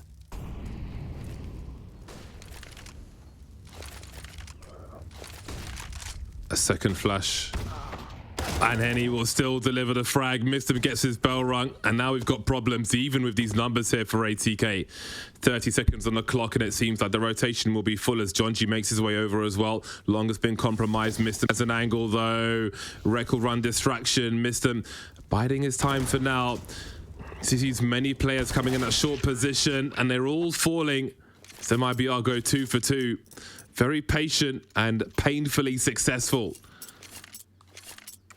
Yeah, I'm sure there was some hype released after that round. Look at the money. ATK have a couple of weaknesses here. And MIBR even running into the stack. They just frag out. They don't care. They go ahead and take the fights. And they play it pretty patiently. They don't just try and force the issue up through long. They actually realize, you know what? Let's let our short players take the contact. It's that AWP of Henny that waited for the fight to come to him. Swing came into him.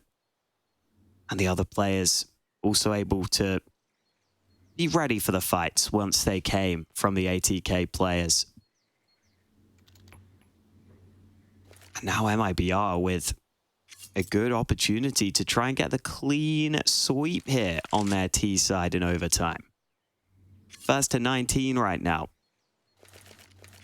And MIBR could reach 18 quickly if they can keep that sort of level up on their T side.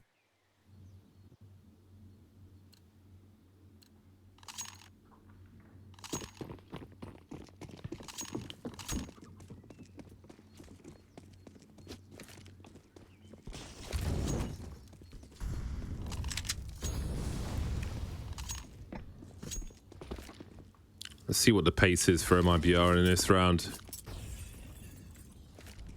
Oh my god. The damage on that grenade is unreal. Yeah. The timing is so specific. Promising start.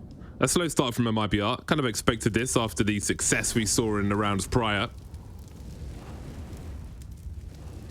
Just inviting a response from ATK. And we've seen so many pop flashes from them. There's another one. All but guaranteed here. I think he saw an elbow, John G. So big grenades by the sandbags now. They're starting to learn his nonsense, as we can see from that late grenades. Absorbing the information from the rounds prior MIBR and building on that in the vacuum of this game of Inferno. Gonna have to bring something new into overtime, ATK, if they do make it to another CT half. This will be the end of this round. Still 2 players here in Mistem and Swisher, though, who tried to avoid eating these flashes. Fire's on the way as well. The chain flash is so important, but Mistem delivers too. Have they heard Swisher in the steps around that molly? Falling away now as there is an entry on this A bomb site. But have a look at Wolfie's position. Swisher's flank is punished. Mistem still there, but Wolfie can collect the bomb carrier here. 4-3. Down goes Henny. He can switch to AWP. He knows one's on the site, but there isn't the time for MIBR to fix this. Yeah, that's it. How does it go like that? Oh man, ATK find a way. MIBR again, full foul to time, not for the first time. It's just some of these positions. These rounds get so messy. I assume we're not underway into the action yet. Have to wait a little until we get into the second half of overtime. It's so hard to read how this one's gonna go. Again, the rounds that ATK are winning, often coming from individuals just finding the right timing window, trying to be a nuisance at the right time, getting into unexpected positions. How long can that last? That's the question. Or can ATK find more consistent routes to round wins? As we're about to find out as we head into the second half of overtime. And ATK will get to show us what they can do on their T side.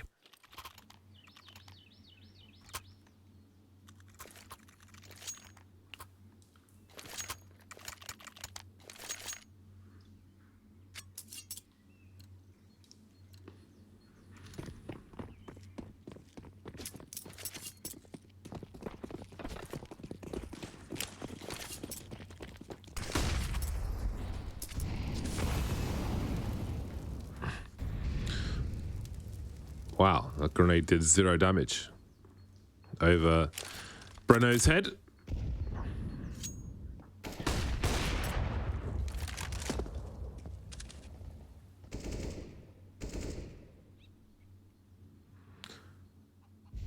Two AWPs to look out for. One's being forced away from a number of angles on B.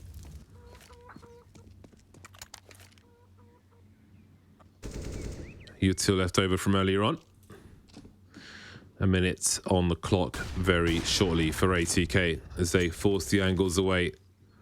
So they've denied information towards B and now they're doing the same towards A. So MIBR, unless they try and force the issue here, they will have no idea what's coming their way.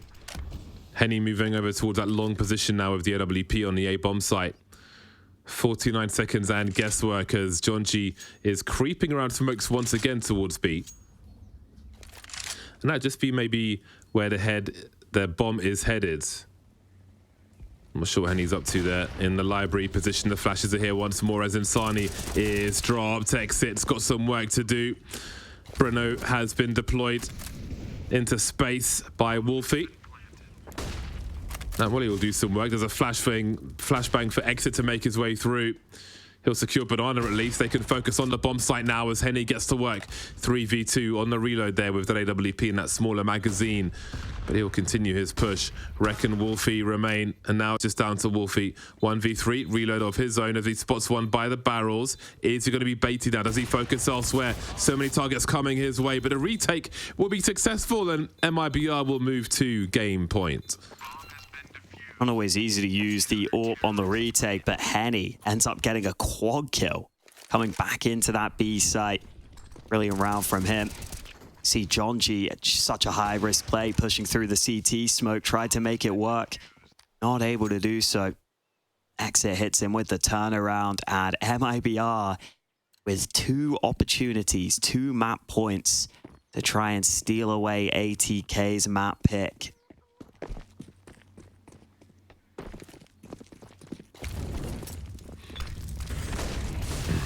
Oh, Henny, here we go. Close range with the AWP.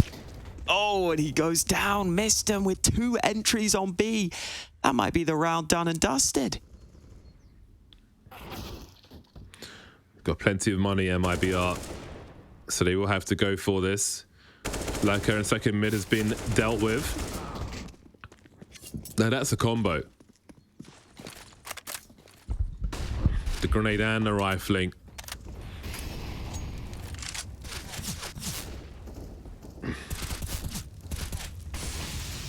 MIBR have to go for this. Exit's got money to drop, so does Turtle.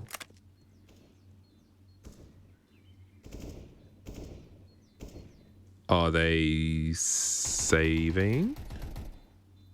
But Exit's got 10k and Turtle's got 9k. So Breno's a bit short. He could be dropped for. Oh, I don't know. Like, why aren't they going for the... Unless the round, really it's overtime. AKs? Look, he's got 11,200. Yeah, it might be about the AKs. I don't know what else makes sense here. It's the only explanation. Yeah. But even then, yeah. I mean, I'd have given it a go, I think. Look at these shots Turtle was landing.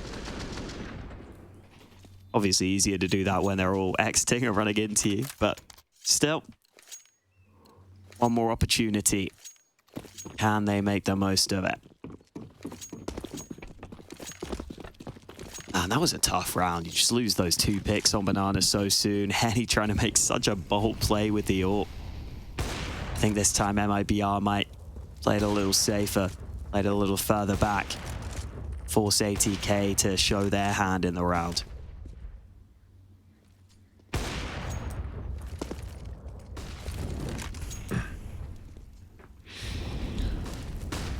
Can't falter again, MIBR. Could have the pop flashes as well. Oof. As good as a HE that. Stuck on the corner for a moment, but didn't want to get isolated away from his teammates. And you can see that's exactly what ATK were looking for. Just shift walking away onto site. As John G is on the hunt once again. So there's denial of information at the very least. Swisher's going back to T-Spawn to pick up a flash. Maybe another grenade rolled away, who knows. That is the only flash they have though, so worth. It looks like he might send it for John G. He's got multiple smokes as well. John G just going in dry there, but he'll be punished. But now there is a window where no one is watching long because Henny rotated over. Can they strike with this ATK? 24 seconds on the clock as they start to make their way towards the A-bomb site. They have to deliver here. They've got to get this bomb planted. 4v4 now, but there's another player in the pit in Turtle. Will they be looking for him? Of course they will. Turning it around. Now there's no position for MIBR, but that's one way to get it. Henny with the quick scope. Punished by Rek. Gap on the smoke. Breno won't be afraid of it though. 2v3 as he hunts Wolfie on the side. Finds him as well. Missed him in the graveyards. Now Exit's the only man between ATK and a second overtime. Just being held in position here. Running out of time to get to that bomb, and he'll be punished. And we are not done with this first map just yet. We go again.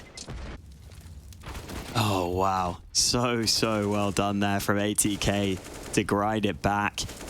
Every time I feel like MIBR have the grasp on the game, it goes against them.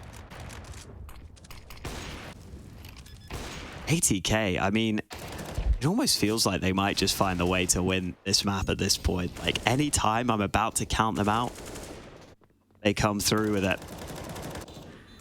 Very impressive stuff. I mean, this has been just almost impossible to predict. I'm just along for the ride at this point. I'm enjoying it. I'm having a good time. Swisher currently top fragging, I believe, with 29 kills. Has been doing pretty solidly here. Here we go. We are ready for the second overtime. ATK will stick on that T side.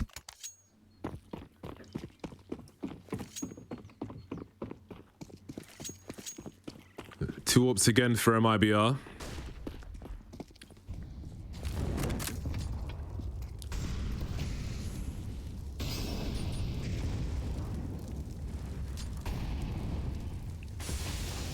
ATK with a focus on its mid position. The flashes are here, easily avoided by Turtle. This should be very successful for them, MIBR that is. Swisher taken away by Henny. Tried to catch him off guard, didn't work. Missed him is the plan B. Makes his way to the pull position. Surely he was seen there. He'll be alone for a while. Wolfie needs to collect the bomb and make his way towards that B-bomb site. How does he deal with Brennazan in this position? Nothing he can do there. Wolfie has a minute on the clock. And Henny is waiting on the other side. Down he goes. First round for MIBR in the second overtime. Or is it third? It's the second for now. For now. Overtime number 2 is in the middle of the screen. There you go. Yeah, nice work from Turtle there. Just getting those top mid kills. Nice to see MIBR able to fight into top mid instead of having to recede back to the site. Works out for them nicely this time. And see if they can keep it up though.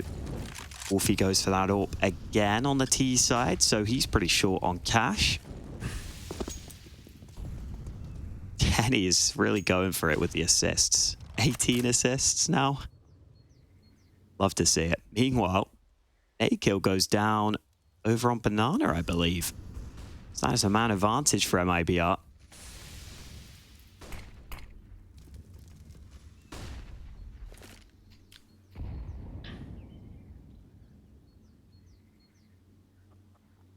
The bomb's not over on A, but a couple of the ATK players looking for something through the apartments.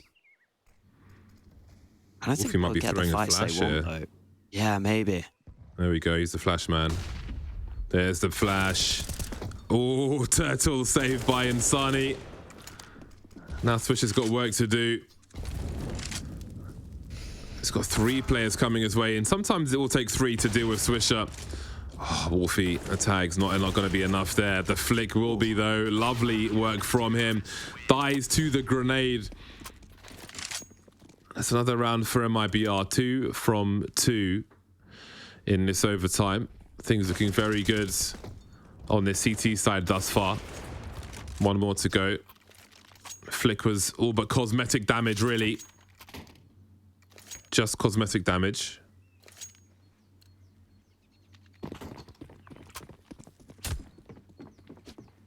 Yeah, no real impact on the actual round. And unfortunately for ATK, they've got to find something here because they've already lost both of the first 2 rounds here in this second OT. 8 down Banana. There's a player closing the distance right now. Wolfie has beaten the utility. Oh, there's the info though, and big damage onto Wolfie.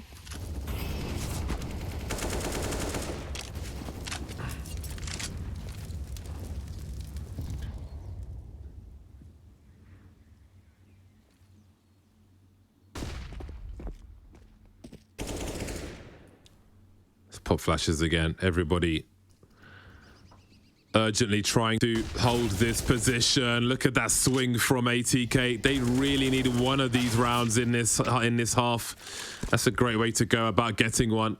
Henny in the clutch now. 1 versus 4 with the AWP. He'll get his first 1v1 from Swisher. Don't want to make that mistake again. Sort out your trade frags for the remainder. Molly's to hold position for a time, and the smoke as well, so it gets even more difficult for Henny. Switches out to the AK-47. He has the kit. But he's got to get kills. He's got to avoid the trade frags. Missed him, doesn't give a crap about that. Just going to charge through and deal with the matter. So a much needed round then from ATK. They don't go 0-3. 1 for 2 will have to do. As for MIBR, they are closer once again. They've got chances once more. It's up to them to capitalize on them. Game is not live just yet.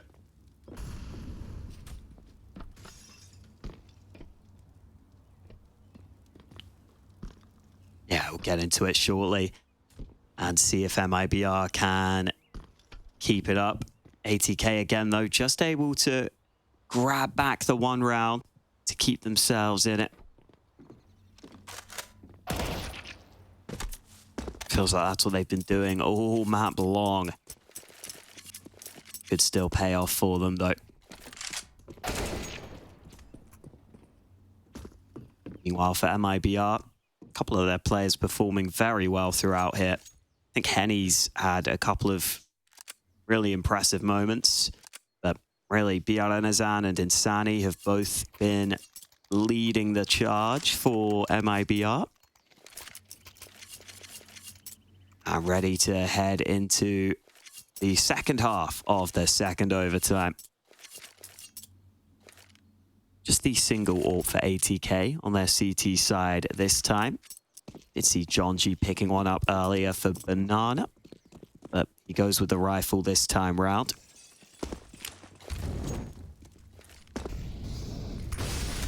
Ali Molly down mid. Meanwhile, Banana control is being taken. Bit of nade damage done to MIBR as well. MIBR putting players outside this A site early. They want to go quick here, at least into top mid. ATK are so out of position as well, but still they'll get a kill or two. So many smokes up as well. John G can hop onto double stack if he wants to. That might be expected, though, probably will be, with how many things they can see versus how many they can't from these positions. MIBR. Oh, that's just cheeky from Rek. And again, the lead is disappearing for MIBR once again. They've barely responded to any of this. And finally, we'll see something from Henny. He's trying to get that wall bang.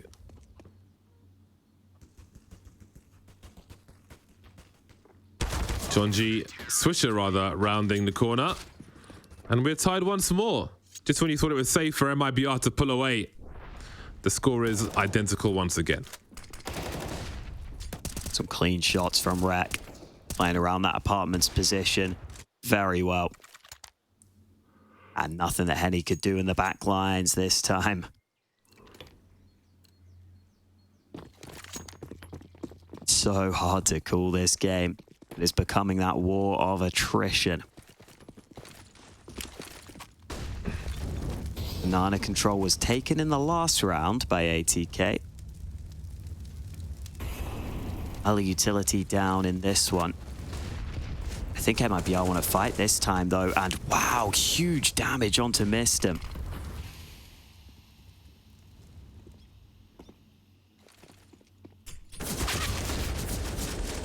Oh, they spam Georgie in the smoke. What do they do now? Do they read weakness towards B? Maybe one player holding flashes. That's what it normally is, especially with John G in a position like that. Does that mean opportunity? Have they rotated already? They won't expect what we're about to see on the radar. This is a hell of a call from ATK.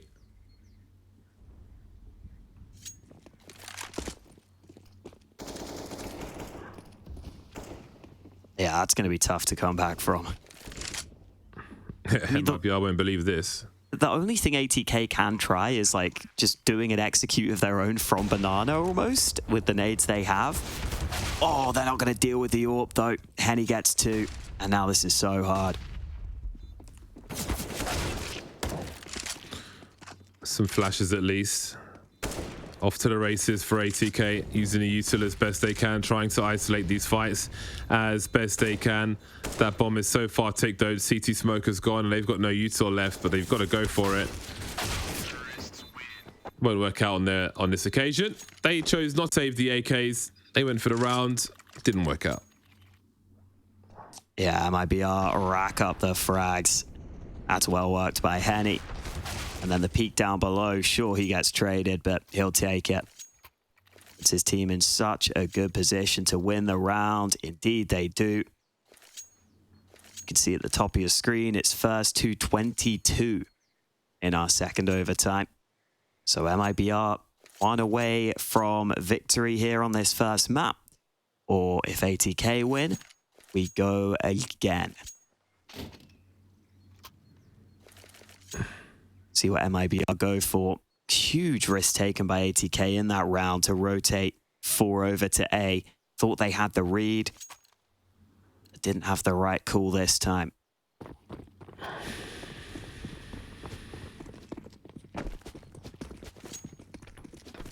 $4B early for ATK. They want to take banana in this one.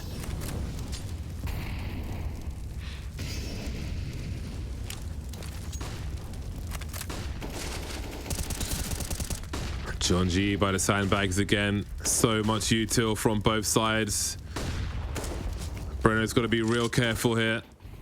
Into the danger they go. How do they even respond to this?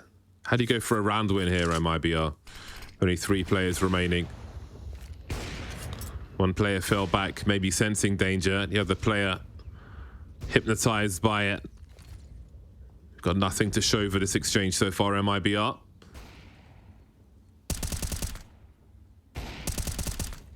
Getting ready to punish a reload, but they're slowly falling back. John G. Only to pop in again. Love the play. Didn't have the bullets for it. But it'll get him eventually, it seems.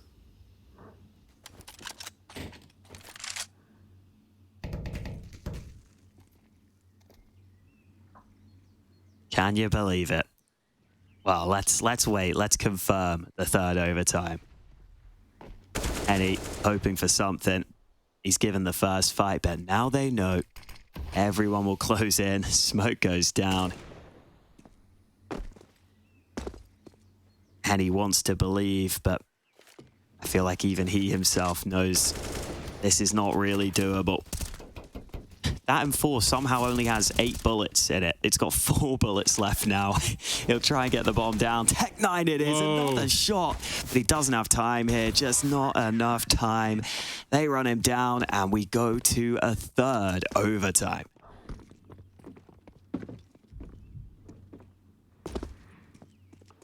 Someone's going to have to be brave and finish off the job here.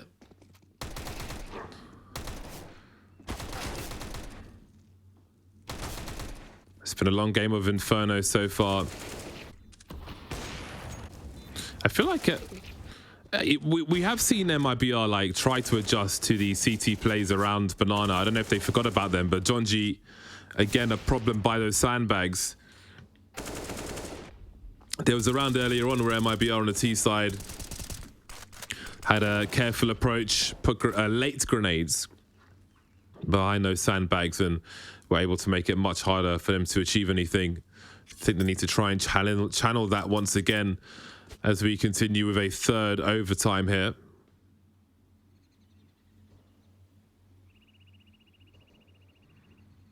This one will be reset, I presume.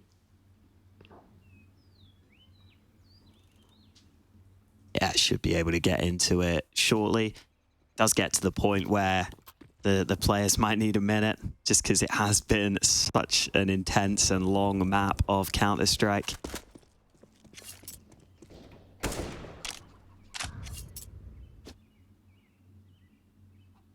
You know, the players have got different ways of de-stressing. Diarenazan apparently likes shooting random objects in the kitchen. Turtle likes smelling the wall. Got different choices.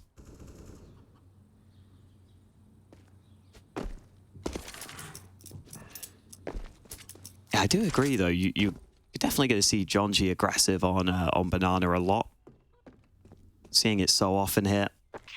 I think MIBR were trying to isolate him, but he did just enough with some counter utility to make it hard for them to force the fight. He flashed that first player in. The other players weren't quite ready. Yeah, nothing they're not used to.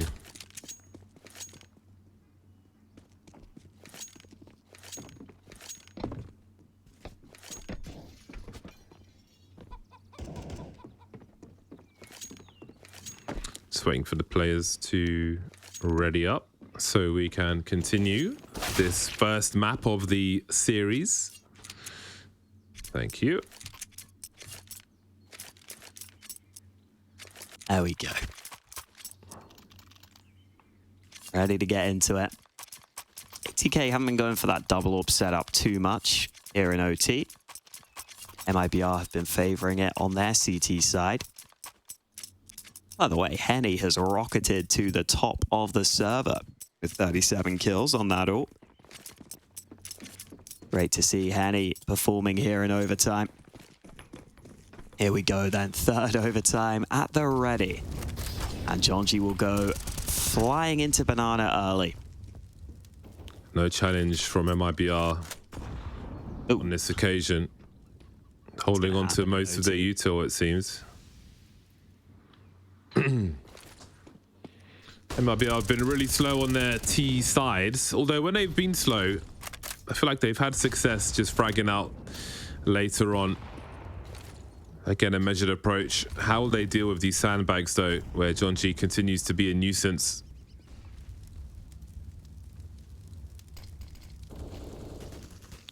Exit could molly him away, but they're still just lurking behind these smokes and sending bullets down range. And again, MIBR just getting started in this round now with a minute on the clock, and they don't have control of Banana to show for all this exchange. 45 seconds on the clock. Still got the mollies for an execute and the smokes. Just out, well, 2 flashes actually. But again, so slow and methodical from them. But now's the time to get moving. 30 seconds. They didn't take proper control of Banana. So ATK will comfortably have at least 3 players on A. Heading towards 20 seconds now, and MIBR are still slowly moving forward. Turtle not expecting Rek to be in that spot. Missed him so blind on an island. Rek stealing a second kill away. Rotations on the way now. 8 seconds to plant that bomb. Wolfie could just send it onto the Vespa. Spots the bomb planter, can't do anything about it. That slow approach from MIBR is still working out for them as Rek finds himself alone. Yeah, MIBR just controlling things into the late round. Able to find their way onto the site that is a little weaker. Only 2 CTs there. Even trades, get them onto the bomb site. ATK couldn't delay for long enough. And once you get into those post plants on Inferno, it is easy money for MIBR. Again, it seems like MIBR always able to take the early lead in overtime. Never able to close it. Can that change here in the third OT? 3B initially for ATK. Always looking to contest Banana early. Those nades not doing a great deal though.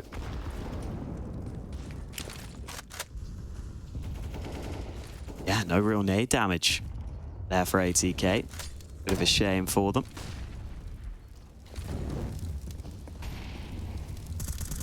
Oh, the mollies might allow the fights though. Mister moving in through the flames. He can't win the fight though. And now Jonji needs to be careful. He's the only B defender right now. Buying time with the smoke grenade. Trying to get some bullets off towards the logs. MIBR will offer something towards this A bomb site as well. A Rek on the immediate rotation. Again, MIBR just playing that clock and being rewarded once again. There goes Jonji also. Still a bomb site to collect though. Wolfie takes one in the face through the wall. And Rek now will drop Turtle, who was top mid. Completely resetting the situation. Hoping time may favor him. Look at how he has changed his spot. Last seen on long. Hiding in the corner now. Hasn't properly been checked for. Elevating. Look at the time he's buying. Wolfie's almost in a library. And down goes Henny carrying the bomb. Unbelievable that they brought that back. 22 apiece. This is... I don't even know what to say. Yeah, the fact that Rek gets into that sneaky spot on the site. I didn't think he was going to be able to get away with so much, but he does. And again, MIBR, just when you think they're on top, they can't quite close the round. Rek just gets there right in time, just gets onto the A site. And now Swisher, well, trying to make a move down mid while fights go down on Banana. Oh, Mistem's burning, down to half. He'll go down. Swisher also loses his fight. And surely this time, MIBR, you would think, have a huge advantage in this round. But we've seen that that doesn't necessarily mean they're going to close out the round. Oh, with Jonji getting spammed. 5v2 for MIBR. Perfect start to the round for them.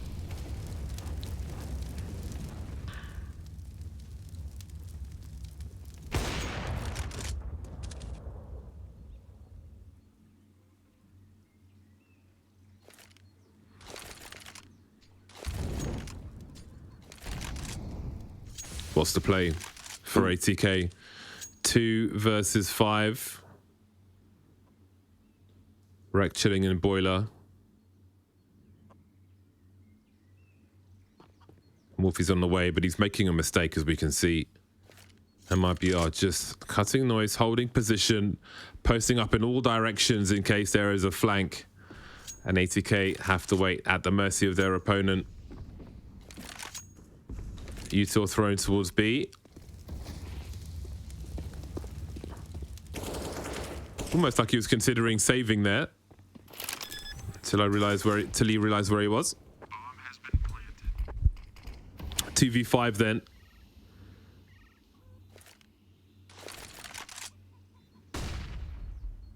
Flash for Rek to swing. Cleared a lot of positions. The lurk smoke to allow him to go forward towards the barrels as well. Love the detail, but there's more work to be done, namely in the fragging department. Not going to happen. Henny with 2.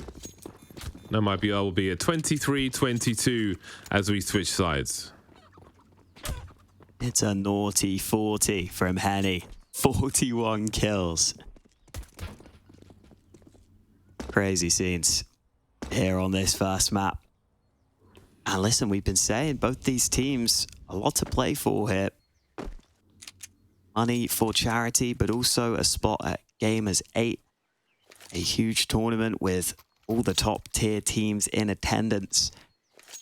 And for these NA squads, they don't get those opportunities too often. There is Henny. There he is. He's in the mood right now. Tell you that. The man of the moment for MIBR. He's been stepping it up in overtime. First to 25 right now. In case you can't see the number on your screen there. So 2 more for MIBR.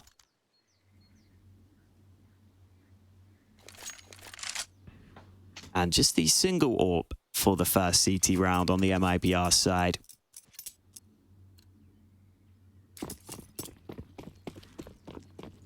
As we get into it. 3B early for MIBR. Nana fight's always so important on Inferno. MIBR have been a little happier to play back from the site compared to ATK. Oh, the double nade. Oh, Turtle feeling the pain early.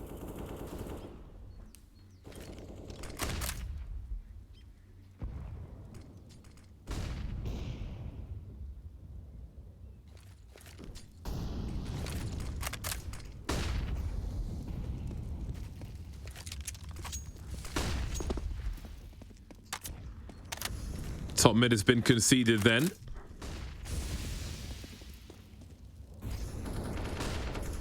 So many mollies to clear these spots. ATK have dumped almost everything.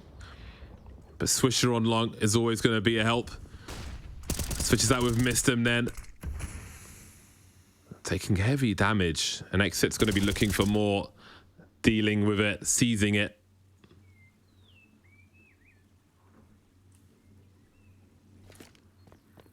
Oh, that timing for Breno. That's a problem. Things looking good, though, for MIBR here. Almost a 2-hour map of Inferno that we're witnessing. ATK slowly poking, but nothing doing really. And it's game point again for MIBR. This map's been a movie, man. It's had it all. But are we about to get to the ending? MIBR with the opportunity to close. They've had a few. But they haven't been able to make the most of them in the past. Can they do it this time?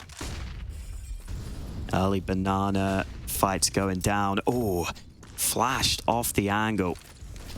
Missed him already into position in top banana. So MIBR will play back and a bit of early nade damage done.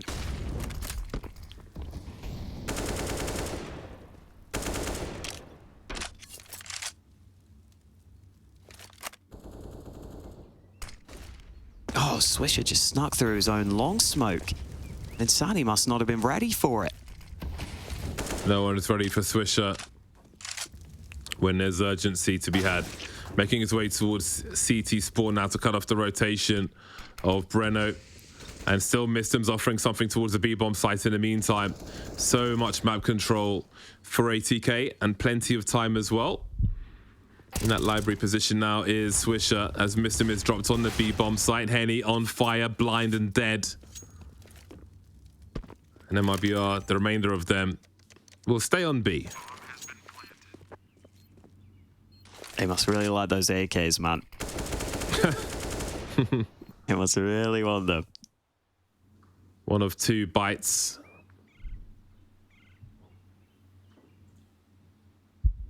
Before we go to another overtime. I don't know how many overtimes I could handle Hawker on his first map of the series. Yeah, it's a good question, isn't it? How many, could you think of like, you know, like games you've played yourself that have gone to a crazy amount of overtimes? Some have gone to the 30s. Oh, one or two, okay. want to face it. Really? 30 rounds. I don't think I've ever had anything 13. like that. I think maybe I've gone to 3, maybe 4 overtimes before. At that point, you start getting people like just always drop out of the game and be like, sorry guys, I got stuff to do. Not here though. I got a lot to play for.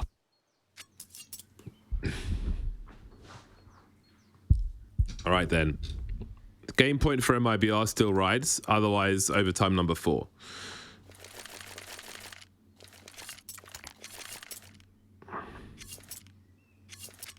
$41 frags for Henny, 40 for Brenazan, 36 for Swisher. Only 12 for Wolfie. I didn't expect this to be his best map, considering his skill set, but 12 is not many. When we have had 47 rounds. Quick maths.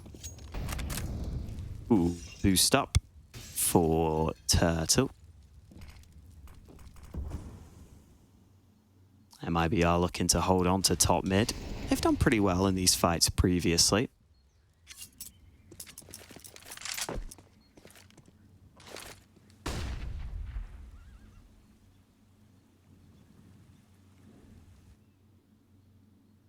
Patience for both teams.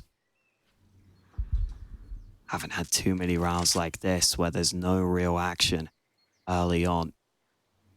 ATK will start to group towards A, and it's this double stack on short side.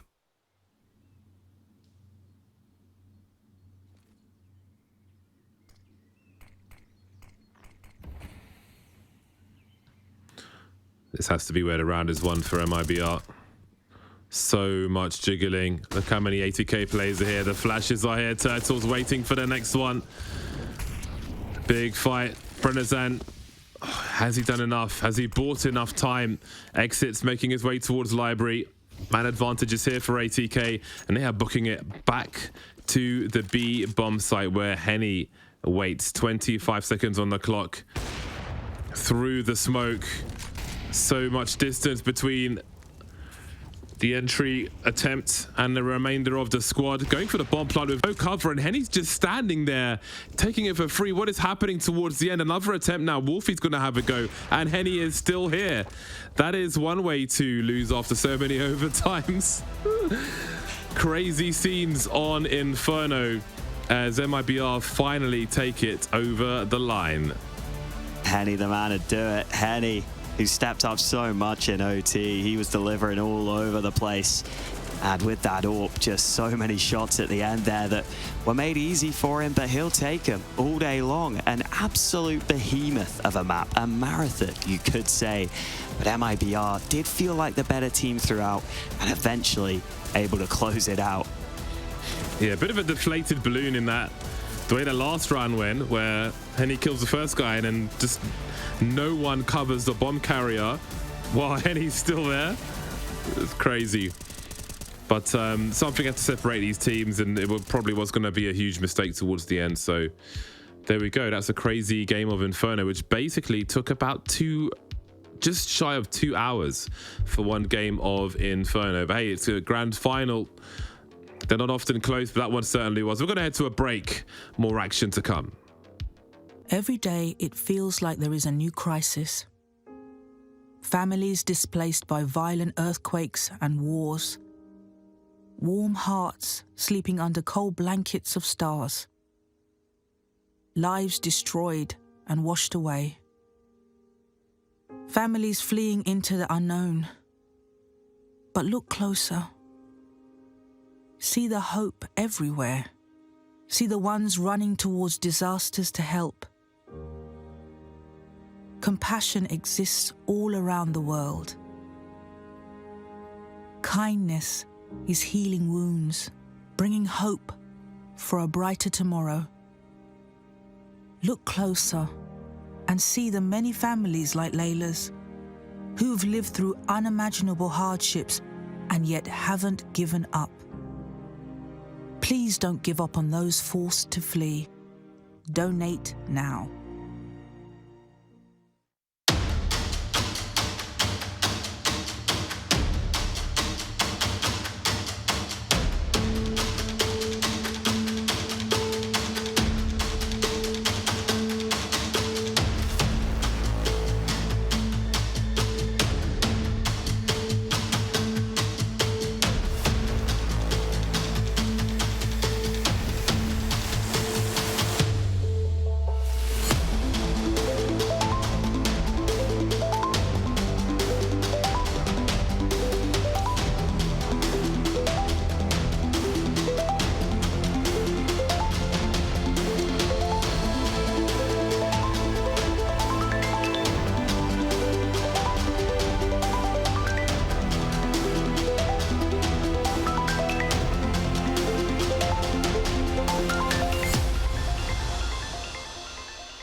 Progress is a race that has no end.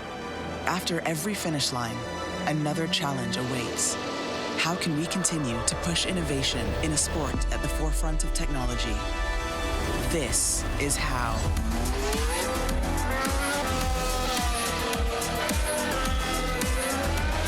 Discover how Aramco and the Aston Martin Formula One team aim to meet Formula One's sustainable fuel targets. Aramco, powered by How.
Welcome back to Gamers Without Borders. One map down and MIBR take the lead early on in this best of 3 grand final. ATK have a long way to go if they're going to get back into this series. I'm joined by Yanko and Kassad in the virtual studio. What a way to kick off our final. You know, an impressive show out, I think, from both teams, let's be honest. But ATK are in a dangerous position now, Yanko. Yeah, absolutely. I think that was a pretty interesting game. Both teams had their chances. We did get some of that chaos that we were talking about, me and Kassad prior to the game, some individual heroics, unquestionable moments, but in the end, MIBR persevere and managed to close it out. Yeah, I mean, it's just it was a brawl all over the place, and just when you thought one team kind of gets the chance to close the map out, or even get in a good position to, you know, kind of take the bigger lead, they find a way to make a mistake and bring the other team back to life. So it was like back and forth all the time, and you know, it was just a long, excruciating games for both teams. But you know, at the end, the more experienced team kind of prevailed and finished the map. It's almost like neither team could gain any momentum during that map. But, I mean, I have to say, it definitely is going to affect the mental game coming into map number 2. It can be a bit demoralizing, I feel like, getting to that stage, getting into the 20s, getting into, you know, third overtime, and then losing out in such early stages of a best of 3. Like, the mental game has got to be on point from now on, Yanko. Yeah, it's not just the mental, but also you look at their individuals and some of the performances. It was, you know, guys having flashes here and there, but it couldn't do it consistently throughout the game, right? And obviously when you go into overtime, you sort of throw the playbook half out the window. You have to start improvising a lot more, and I think MIBR should have most definitely closed it in regulation. ATK went on that little streak in the second half. It all started with MIBR running out of time against an eco, a half by from ATK, right? Just taking it that Brazilian style, just taking it a little bit too far with trying to clear everything, being slow and methodical. Yeah, I mean, there's a couple of rounds that you really kind of don't understand what really happened unless you rewatch the rounds itself. It's just the delayed utility from ATK kind of confused, you know, MIBR a couple of times and made them, you know, kind of make mistakes. But I feel like MIBR did the harder part of the job here. I think the map, you know, the first map was the one that were like there's like a like a harder part of the whole matchup, and they managed to win that one. So now they're coming into the easier, their own pick, the map they chose in the semifinals as well, and they've already played in the semis. In a best of one, I think it's going to be a lot more comfortable from their side. So it could be a swift closeout, possibly. But, it was a really close map, this Inferno. And if you kind of had to hone in on it, Kassad, I'm going to come to you for this. Do you feel like, could you notice any holes in ATK's, play style that they could possibly fix before they go into Nuke? Or what did you notice?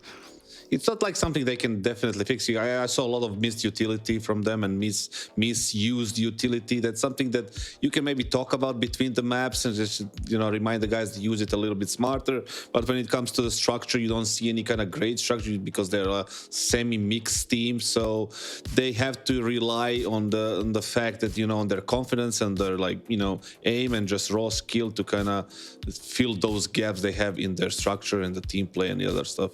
So it's nothing really crazy. It just needs to, they need to go back to basics pretty much. You mentioned utility there as well, and I feel like there was a few instances where there was a really fantastic display of utility usage by MIBR, especially in a few of the earlier rounds. Now, cast your minds back to, I think it was 2 hours ago in round 6. Basically, there was a double nade, a really impressive start to the round by MIBR. Now, Janko, you spoke about utility usage almost being automatic at this stage in, professional CS. So is that simply just for the viewers at home, is this more like just a default strat that they will call at the beginning of the round, and then it's almost a little bit of luck sprinkled in there if it lands or not? Yeah, absolutely. I think there's definitely luck involved because there are a couple of positions where you can nade at the beginning, whether it's going to be, sandbags or is going to be on the sort of the fallen peak, like at the start of the pool, whether it's going to be behind the car, whatever it is, you're just hoping that you are right. Same thing when you're on the CT side, where you're going to nade mailbox or tree, the player will go into one of the two positions if he uses the smoke to extinguish the molly. So sometimes you do need a little bit of luck, but all teams have these, opening protocols. Sometimes, we even see teams throw one nade in each spot so that they basically guarantee to do some damage, not necessarily go for the kill, but just kind of soften up the target. Yeah, I mean, it's just a team's preference at this point. In the higher tier of CS, usually teams, and when they have the time, they usually prepare these things and see what are the players' tendencies so they can use utility on them either early or late. But, in games like this, you don't have time to prepare all that much. You just need to go off whatever you have and hope for the best. Well, we can focus in on a couple of individual performances here as well. Swisher was definitely keeping ATK in the map in the early rounds for sure. And no one was really able to find their feet. Even, we've spoken about him before coming into the best of 3 grand final. Wolfie, the ATK heavy hitter for today, didn't really have a great map, Kassad, did he? I mean, you can't really expect from a guy to have 10 great maps in a row. Sometimes he's gonna drop off and he's gonna not have 30 plus frags, and that's where the other players, they need to step up and deliver some sort of numbers, some sort of support for the team. So didn't really, I mean, it did happen in a way, but it just wasn't enough on the first map at least. Yeah, I mean, I've got to say as well, even in the semi-finals and then into this match as well, Jonji has been making loads of impact plays and clutching up a bunch of rounds. So I have to say that, credit where credit's due. But, you had Branzan, you had Turtle, you had Insani. They were all equally turning up for MIBR, especially in the first half, I got to say. After 14 rounds, Turtle had only been killed 6 times. Now, I know necessarily surviving doesn't exactly, well, I mean, surviving can win you rounds, but it just meant that he kept piling on the pressure and just being a nuisance. Janko, I mean, that's still just as effective, in some regards, right? Yeah, I mean, not all impact is shown on the scoreboard, right? Sometimes you're just supporting your teammates, sometimes you're in the right place at the right time, you get just one kill, but as that one kill that turns around in your team's favor. I'm interested to see how Nuke goes, because this lineup of ATK hasn't played it yet. That's why MIBR picked it. It's sort of a punish pick. We talked about utility, so let's see if they can put up a smoke wall to begin with. Surely they know at least one of the versions, at least the most default one. The Furia one. Yeah. Well, the Furia one? I was thinking about the Astralis one. But it's the same thing. We spoke about in Inferno and Nuke, kind of almost both leaning into MIBR's hands a little bit, but now that we're coming to Nuke, sorry, it's MIBR's pick. I feel like we've all kind of lent into this and said, right, MIBR, if they take Inferno, we're almost guaranteeing them taking Nuke. ATK aren't going down without a fight. They're showing incredible instinct. They're playing really well together. They're synergizing well. They have individuals who are standing out. So if those individuals play well, it could mean anything going into this. Now, I do feel, though, like MIBR were a little bit better at controlling the pace, especially in Inferno. I don't know what it's going to be like in Nuke. So they slow-rolled a few times in an attempt to kind of let ATK make mistakes or let them push up early. But I mean, somehow, even Hawker was saying this during the map, somehow ATK came out unscathed on multiple occasions. Now, on Nuke, what are we going to see? Like, Kassad, like, do we feel like MIBR are just going to control the whole map? Like, we say that this is their dominating map, so what are we expecting to see? The thing is, like, they're probably gonna start on the T side. Like, if there is, like, logic involved, they should be starting on the T side, so they can definitely control the pace. They can either play slow defaults, or they can have like faster defaults with a different kind of smokes. But it depends on them. And also there is a matter of endurance and the mental state, mental game, psychological aspect of the game after such a long map. And a team that's not really a team, how they respond to that. Like, how is their stamina, how is their endurance there? So there is a lot of factors coming into the second map, and in every single one of them, I feel like MIBR has the advantage. Let's talk about the actual map itself, like physically. So, Yanko, like, how does Nuke typically play out? How is Nuke, like, for the viewers, may not be as well versed in this, how would you typically see Nuke played out to its fullest scope, its fullest advantage for, some of the better teams? Well, I think, obviously yard is very important, but you don't necessarily need to utilize it every single round, right? Like the fastest points of contact really are hut, door, and ramp, right? Like, so you can just go down vents fast. If a guy has the best spawn, try to utilize that.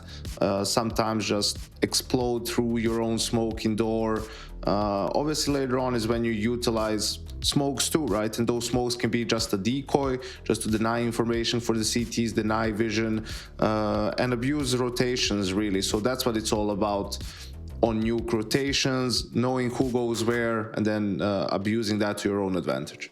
Okay, well, gentlemen, thank you so much for all of your insight. It is about that time. Will MIBR close it out right here, right now, or will our best of 3 final go the distance? Bardolph and Hawker, please take us in to map number 2. Well, this will be an interesting one then, won't it? In the dark with regards to the Nuke from ATK. Let's hope it's a competent one. It'll need to be, especially with the outside. I think we're going to see a resurgence from Wolfie on Nuke again. Inferno, I think we expected wasn't going to be the strongest map for him, but there's more space to be found in certain spots of Nuke, and I would expect that we will see him in such positions. Yeah, you would hope so. And definitely options on Nuke, especially on that CT side. You don't just have to go yard. Occasionally you can switch it up. Ramp, very good position for an AWP. Sometimes you'll see players push hut even. There's all sorts of options. So should have a wide depth of options and opportunities to have impact. And maybe that's what they're going to need here, because as the Des was pointing out, not a map ATK have played too much. Not 100% sure what to expect. And I mean, Nuke is obviously a map where you have to have the fundamentals down initially. You have to have the basics to get yourself into the game. It's not a map you can just show up on and play super loose. Normally you need that structure behind you to play a map like Nuke. So we've got to hope that ATK at least have some of those basics down. Absolutely. This will be an important test. Again, a lot is on the line here. MIBR 1 map away from the main Gamers 8 tournament. ATK will be starting on the CT side then. Wreck with the fidget spinner, butterfly knife. Spam the Q button. And the F button. pistols are here. Julies for Mistem. Raid boss with the Julies on the CT side. Super Mario Brothers towards the ramp then. So far, so good for MIBR. That second frag, things will get better. Bomb needs to be collected as Wolfie will deliver a kill. Getting on the scoreboard early then is Wolfie. 3v3 could still go either way. There's a very important Molotov though, which leaves John G stuck in the corner, but will he be checked for properly by Turtle? It doesn't. Oh my god, he actually went for the 180 and John G couldn't respond in time. 3v2 in favor of MIBR then. Planted the bomb, missed him getting dropped as well. Those Julies will be lost. And Wolfie's got 15 HP and Kevlar, a defuse kit, which he can probably save at this point for the next round. Yeah, that was rapid. Some good shots there from MIBR, getting down into that lower site. And Wolfie just nodding the pain away, perhaps, as he is just going to have to save a defuse kit. Never a good feeling. Good start for MIBR. They pick up the pistol. And they've got to be feeling good about their chances to try and secure this series 2-0. Secure that spot at Gamers 8, as well as the lion's share of the prize pool for charity. For MIBR, they've had a 10-match win streak coming into this one. Obviously won a couple of maps in the qualifier up until this point. And we get to see how they can do in the BO3s. They've started strong. Do have the force from ATK though, so not out of the woods yet.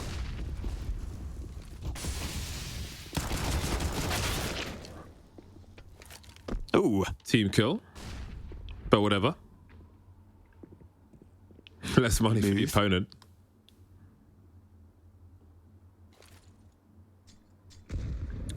They can protect that if there was a weapon to be protected and clear that away.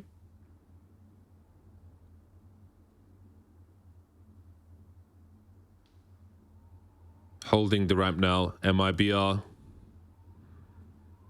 Looking to minimize their errors by taking the time afforded to them. And they had a lot of fun with the, a lot of that went their way, those slow T rounds on Inferno, where ATK often presented themselves for fragging purposes.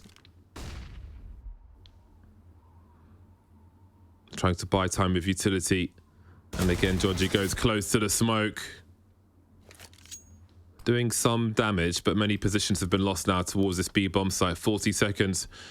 Time to get cracking MIBR and get that bomb planted.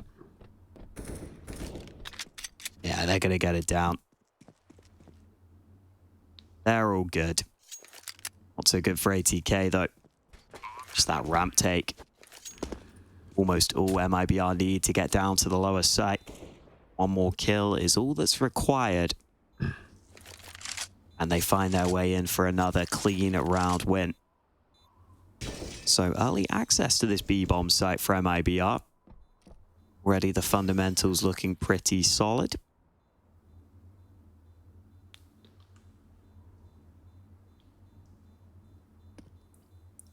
I can respect someone who chooses to use no skins. It's almost like a statement at this point. Elish is the OG though. Yeah. We love Elish for it. He has the scraped stickers on his AK, I think, which make it look pretty cool. Still a dangerous round with what was saved. Yeah. From the previous.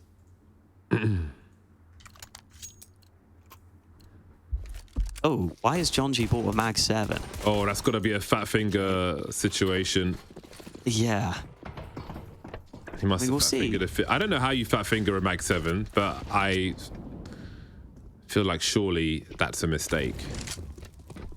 Unless he just Ramps, likes not having money in a buy round. Apparently Ramp's the way to go right now. I mean, the upside is if John G gets a kill, he makes most of his money back. There you go. All right, he's fine now. And he'll be traded, but he's right back up there with the rest of his team. Calculated risk, perhaps. Since the money was reduced to buy the Mag 7, I haven't seen too much of an increase in purchasing. I'm a Nova enjoyer myself. Just get too many dinks with the Nova. I used to own the Nova that's in Counter-Strike for many, many years, actually. Damn. But I got the competition upgrade to the Nova Speed. Damn, you're in the future. Maybe that'll be a CS2. Maybe they'll finally catch up with you. I emailed Valve and asked them to get a quad loading animation in. Ooh. Buff the Nova, get a quad loading animation in.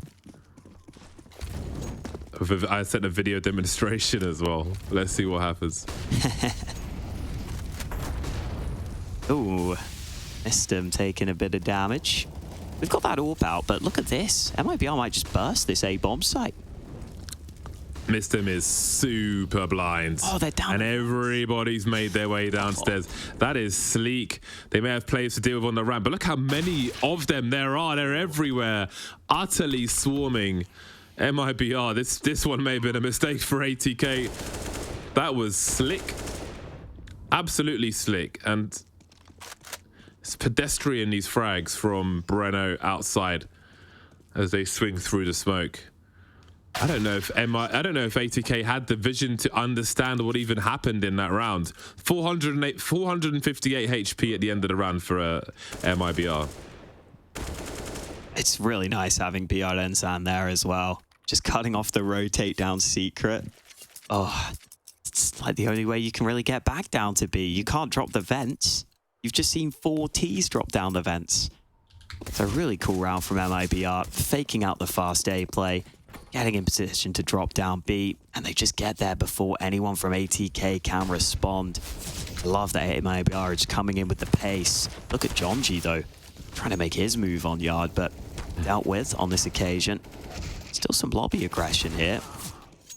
MIBR look like they're handling it okay.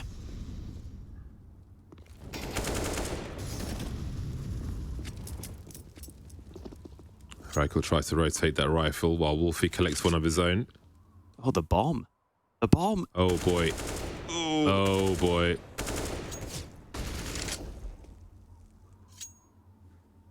Well, that's a time waster. Very uncomfortable scenes for MIBR now. Tenny still hasn't moved.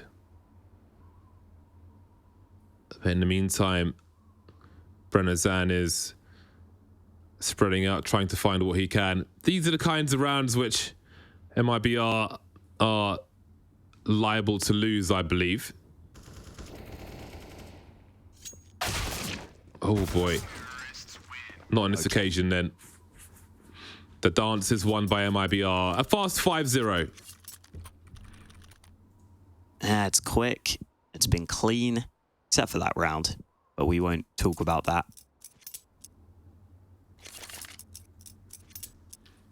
We don't need to talk about it because of Breno. Got himself into heaven, got a couple of kills. Now we got to see if ATK can stop some of the fast plays here from MIBR. That early utility sometimes to just deny these early plays. That molly towards door. Even just being able to dodge the early A plays with the fast utility. Not always the easiest thing to do if you're not an experienced Nuke team.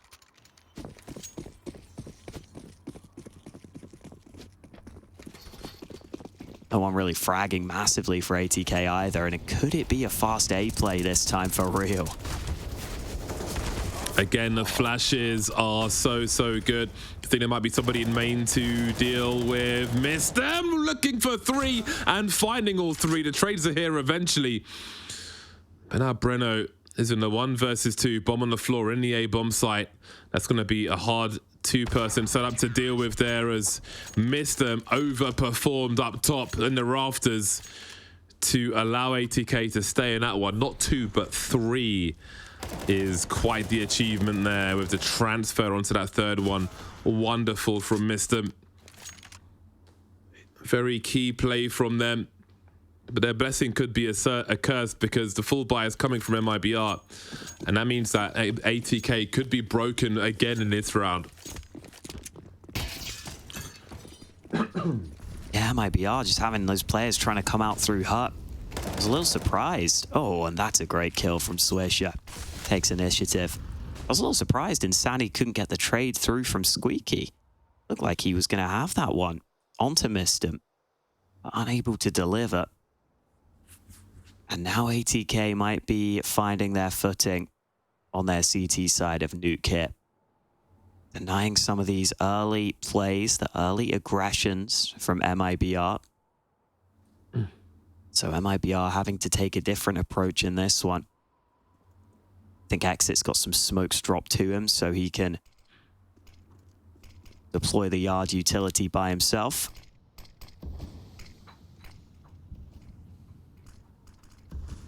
And those smokes now look pretty good for the attempted cross. Iranazan's found a kill anyway. He's going to try and sneak through, but Jonji's got him back for free. Nice movement by Swisher.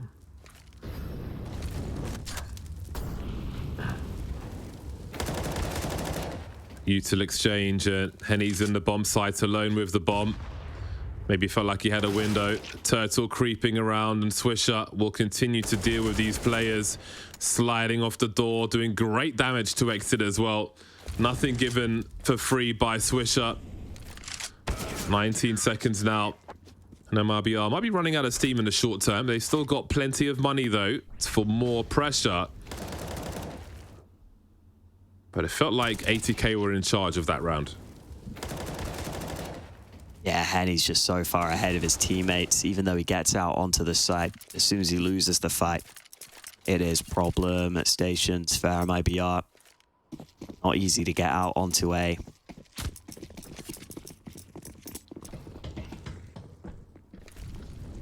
Those fights are just so unfavorable. The rafters angles not easy to deal with. You have to be concerned about those and top hut. But let's see if the yard play is the solution. Oh man, Iranazan getting spammed right back through. Wolfie gets one of his own. So the yard play's been denied entirely here.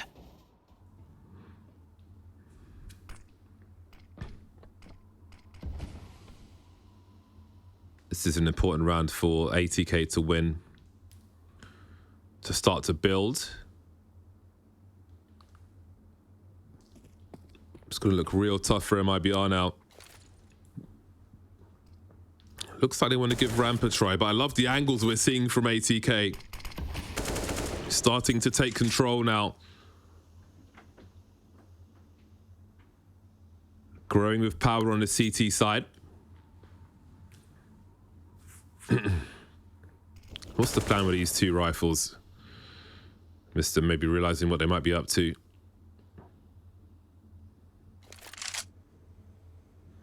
It's going to try and hold on to them. It's going to be a long 30 seconds, though.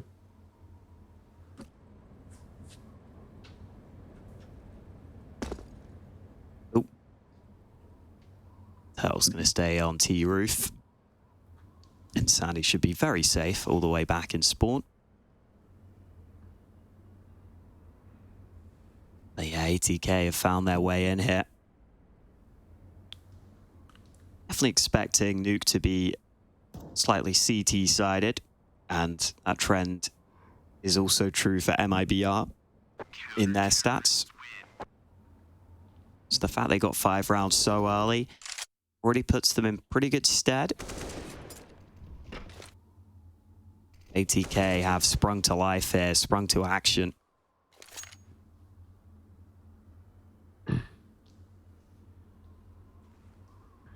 And the money a little uncomfortable for MIBR. Yeah, you at least get 2 players saving the 1 AK.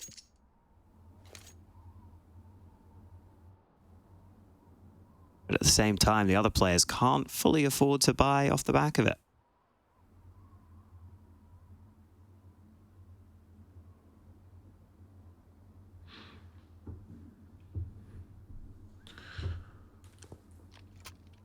Two AKs then. And Util bought by the rest. This will be an interesting round. MIBR, I need to find some momentum again before ATK fully take control here. Doing a pretty good for the time being, though. So early in the map as well, ATK at this point. There's great opportunity to be had here. Love how there's just no fear from Wolfie as far as Squeaky is concerned, just standing there ready for the action. Let's not forget the early kill there on the rifle round as MIBR line up grenades for the A-bomb site. But all they have for Swisher, though, the flashbangs will have to be important as the execute starts to come in then. And Swisher will get the first one for free. Turtle is here to trade. Look at these kills. There's a team kill in there, but who cares about that? 3v2 for MIBR. Bomb needs to be planted, though.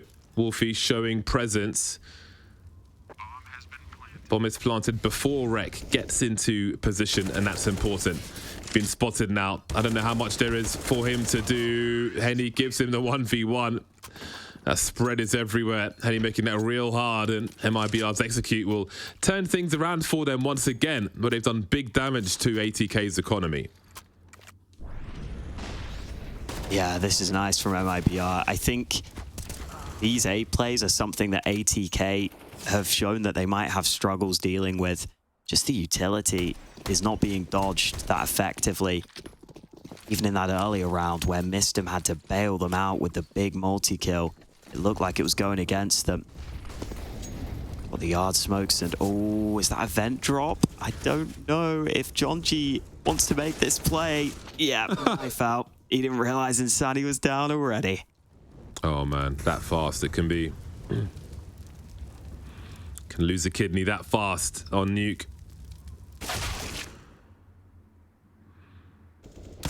MIBR's patience pays off so well in these scenarios. That is the anti-eco position, basically. If everybody's outside, hold around there in case there's a charge into the lobby, so you can fall back and isolate fights and or all the above.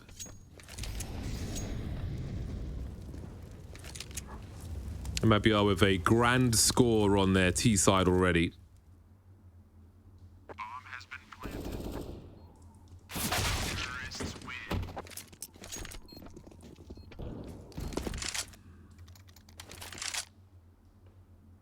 Now ATK starting to get into a position where their economy could be broken if they're not careful, and they could fall very far behind.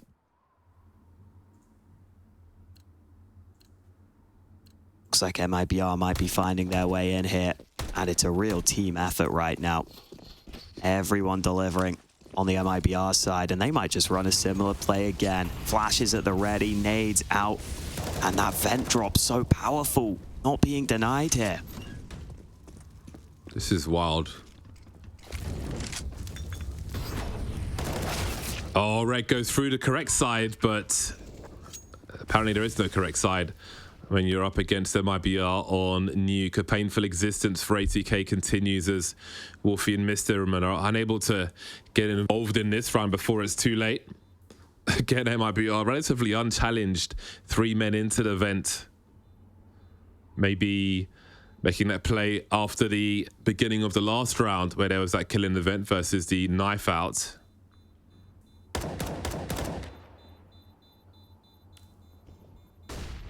Perhaps that would deter them regardless of the nature of that round.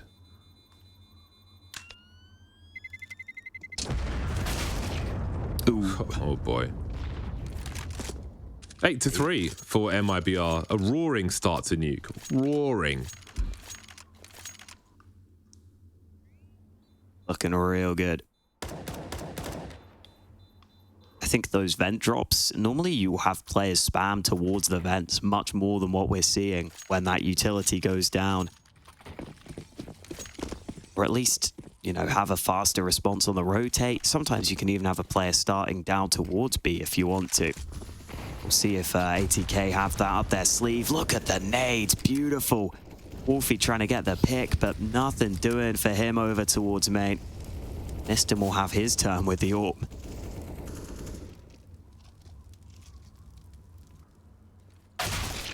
Oh, he had the right idea. Over. Yeah. Swish's turn then. For minute 20, MIBR moving towards their 9th round. Overwhelming numbers for Rek, and really they've got to prioritize saving this AWP.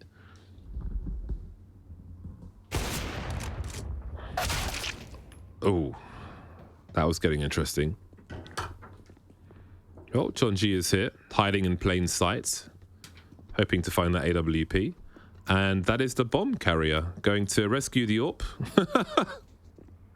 Outside, up to heaven he goes. Imagine if he died there and the AWP was collected. I would actually like to see that, just because it would be super exciting. But that's not going to happen. Not in this lifetime. What's the plan here? Well, they haven't cleared him, so... Okay, well... You just never stop moving. That's so frustrating when the guy is like a sitting duck, except he's not sitting. He's constantly moving. It's so annoying. That is a tilde. These nades, though. Oh, Beautiful. they're all just dead on.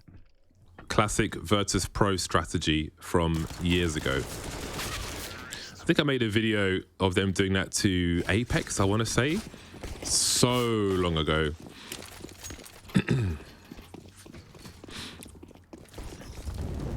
Will they be venturing into the events once again? Not on this occasion. Mixing it up. Again, ATK with a presence there, just looking through the squeaky door once again. Very, very focused. It has yielded them results in the past, ATK.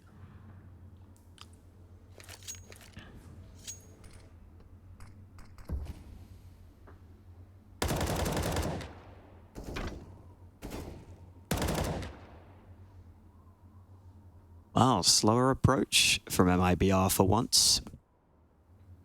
See if they can find their way into a slower round, try and force rotations, pull apart the defense, or whether ATK decide to make any aggressive moves at any point in the round. Feed the man right now, straying towards yard. And no AWP up against him, so he will have the edge at long range, or you would think so. Not against the AK of Henny, though. Fantastic shot. And now MIBR can use that yard control, but 35 seconds. They've got to get a move on here.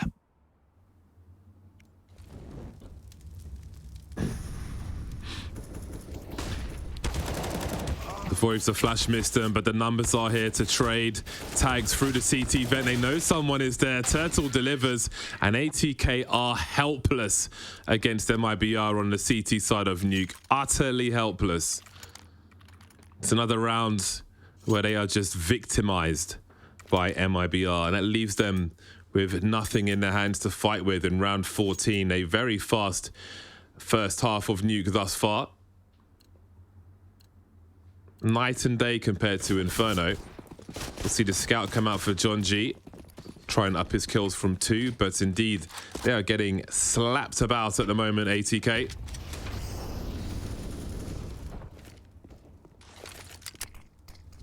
Slapped about big time. At least they've been able to steal an AK. In this swamp. Didn't have the best buy coming into it. So they will take that as a start to the round. Again, MIBR really changing their approach here and going for a couple of slower paced rounds. Can understand why, maybe expecting some aggression in this round, expecting ATK to take some risks. Swisher will do just that, sneaking in. Quite a common play, and Insani's so ready for it. Nice work from MIBR, looking good for them now. Okay, AK's still getting activated for ATK. Yeah, there's a chance here.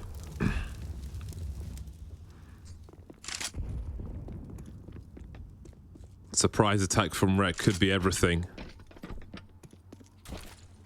34 seconds on the clock. There is a smoke for Turtle.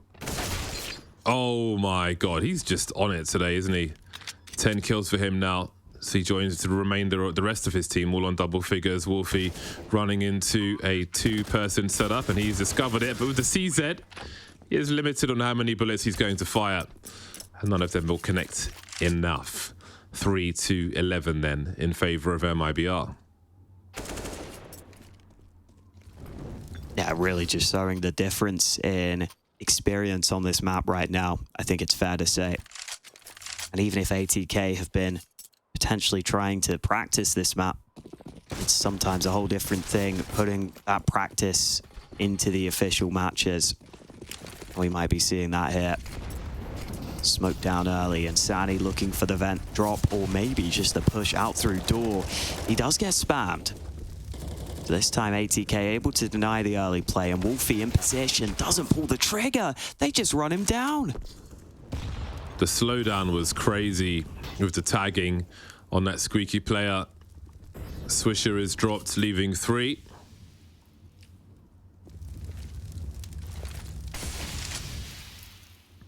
Turtle will create some space and slow things down for now.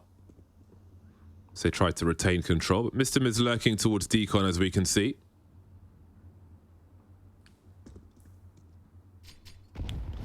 Rex not far away either. Seems that Turtle's moving in for a bomb plant. Great isolation, but Rek will go down through the smoke. 4v2, and Turtle again with this AK-47 is merciless.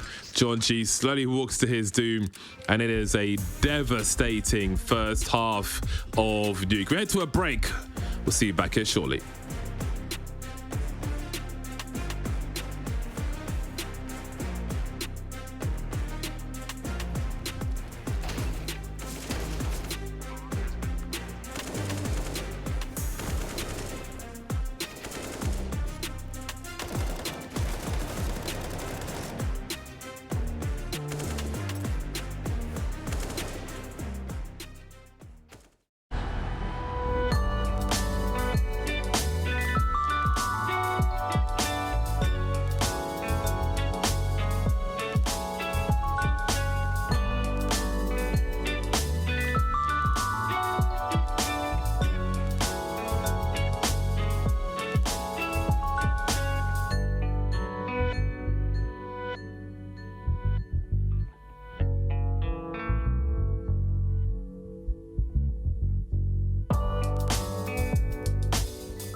MIBR smashing their way through the first half of Nuke, a 12-3 scoreline after so many overtimes on Inferno. It seems that Nuke, so far at least, hasn't been the one for ATK.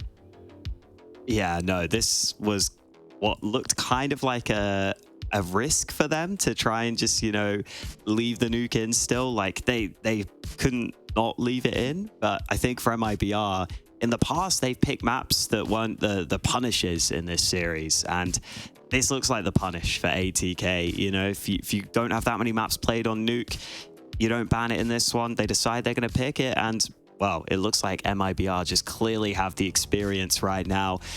ATK got a lot to do to try and prove they can come back into this. Yeah, they are so reliant on the pistol rounds coming into the second half. It's just not enough, basically.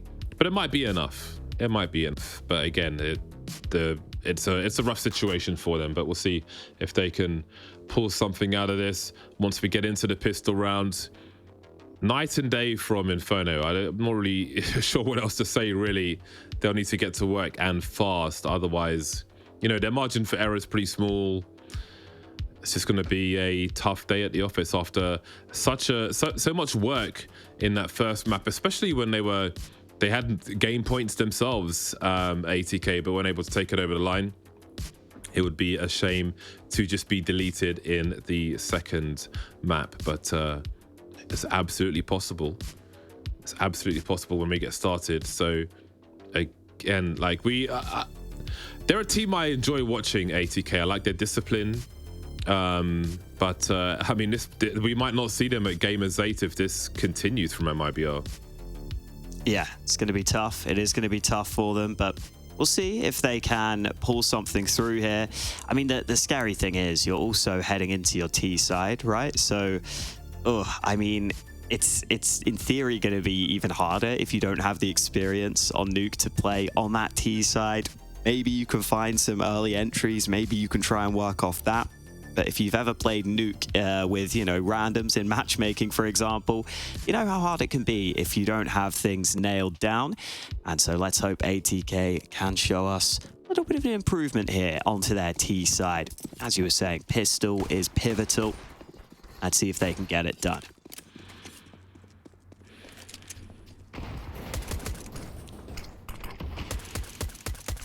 Smoke is up by the vent. Distraction is being run.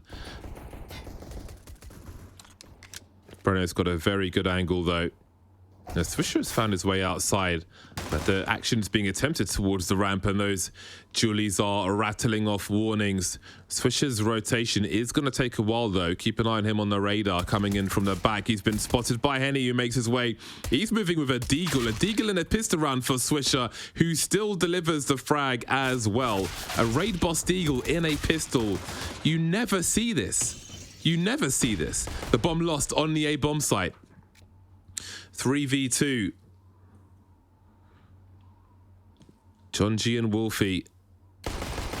As Turtle manages to dodge the bullets. There's a pre-fire from Wolfie. He'll be traded though. And now John G's got to creep up the ladder with a burst fire.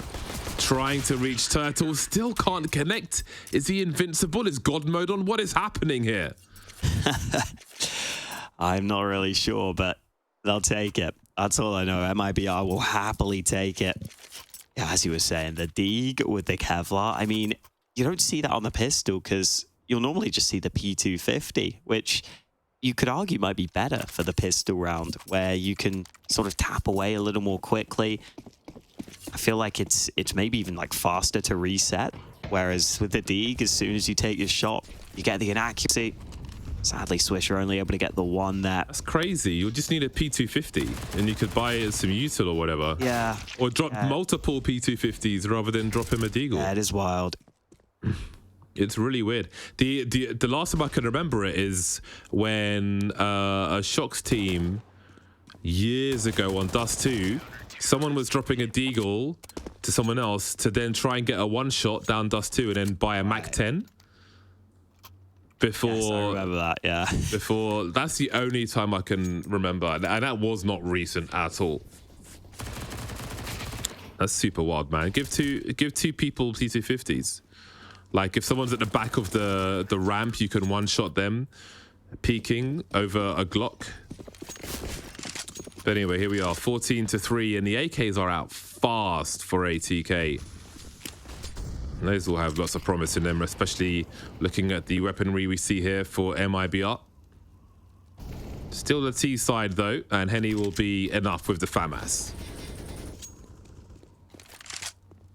Ooh, John G all the way down secret. That does force a response. And the MP9 not going to love this range of fight. Uh-oh. That's all, oh boy, okay. Beautiful. Wow. Just moved away in time. And this is looking so rough for ATK. It looks desperate. And it is desperate. And these AKs are losing to MP9s.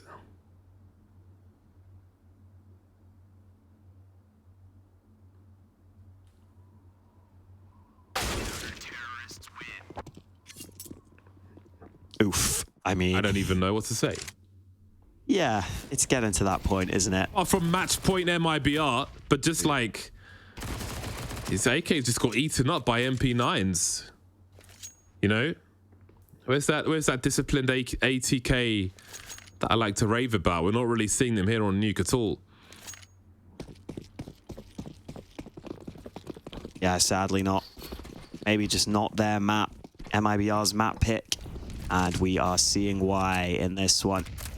1 round away from qualification. Our MIBR getting to Gamers 8 and getting the majority of that charity money to the charity of their choice. Damage from Exit. Kill from Insani. It is just clean pickings, easy pickings here for MIBR.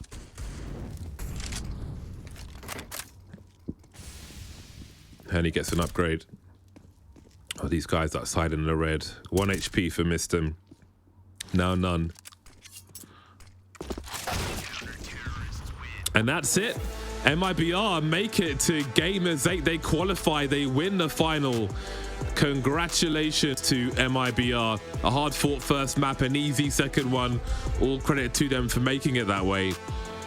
It's MIBR who head to Gamers 8. Well deserved, well earned in this one. And yeah, I mean, especially with that first map, you have to say that they had to fight so hard for that one. But Nuke, clearly the correct decision in this veto. They choose to pick it, and they just showed their class on this map. And great to see the performance from some of these players. Henny really leading the charge on that first map. Biarenazan also delivering, and you know, Sani definitely had his moments as well. So excited to see these guys going forward. Lots of opportunity lies ahead for MIBR in the Gamers 8 tournament, so huge congratulations to them.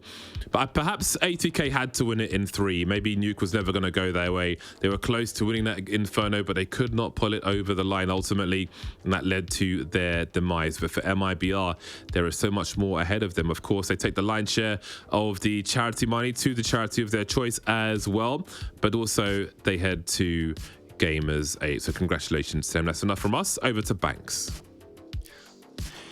Thank you so much, Bardolph and Hawker. What an incredible way to close it out. MIBR have done it. They are your North American champions here at Gamers Without Borders. They're going to be competing later in the year at Gamers 8. And of course, they will be donating $600,000 to a charity of their choice. I mean, what a way to come out of the gates. MIBR, I mean, it was almost flawless. It was just an incredible display, wasn't it, Kassad? Oh yeah, I mean, definitely it's a one-way traffic all the way in the second map. You can see that, you know, the ATK guys didn't really have any kind of protocols, any process, any solutions for the vent dive early on. They even in the mid rounds they couldn't really find the proper rotations, and MIBR just abused the fact that, you know, they're just much stronger on this map and got this 12-3 lead after the first half, and it was just taking care of business at the end of the second half. Taking care of business, indeed. I feel like, well, you know, I have to say, just a real quick, like, shout out Henny. What a stormer of a map he had, Janko. Oh yeah, absolutely. He had a great game on Inferno 2. Just kept it rolling here on Nuke, and I think, you know, we've shown why This was going to be a 2-0 if MIBR can win Inferno, right? For ATK, they absolutely had to win their own map pick. This was a brutal punish from MIBR. I mean, winning 12 rounds on T side, then it's pretty much just a matter of time before they're going to close it out in the second half. Kassad, did you feel like it was just, you knew what they were capable of, and it was maybe their experience, or do you feel like ATK fell apart a little bit, maybe a bit of both? I think it's absolutely both. Like, the thing is, like, ATK, like I said, they had no protocols whatsoever. It seems like they'd never played this map together whatsoever or practiced it, and they had no solution for anything that's going on the map. And obviously on the other side, MIBR is a team that picked it for a reason. They feel good on it. Like you said, they played in the semis and they played it here in the finals and absolutely deserved 100% to be at the big event. Yeah, indeed. Do you feel like, who was an MVP for you of that series? I've already mentioned Henny had an absolute stormer in this map in particular, but for you, was there an MVP of the series? Their coach was the MVP for this veto. Fair enough. Okay, that's fair. It's been quite a journey.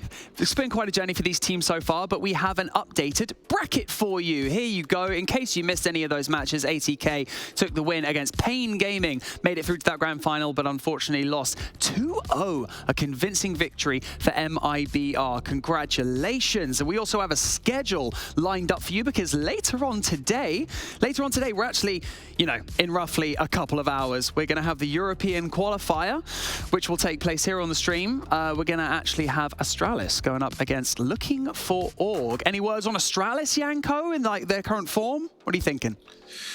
Yeah, obviously they're very disappointed with the fact that they couldn't even qualify for the majors through the RMR, right? But what can you do? Life goes on. You have to keep competing. So another opportunity to showcase their roster. They have a couple of young players in Altex and Buzz. So any game that they play is extra experience for them. And yeah, curious to see how they look.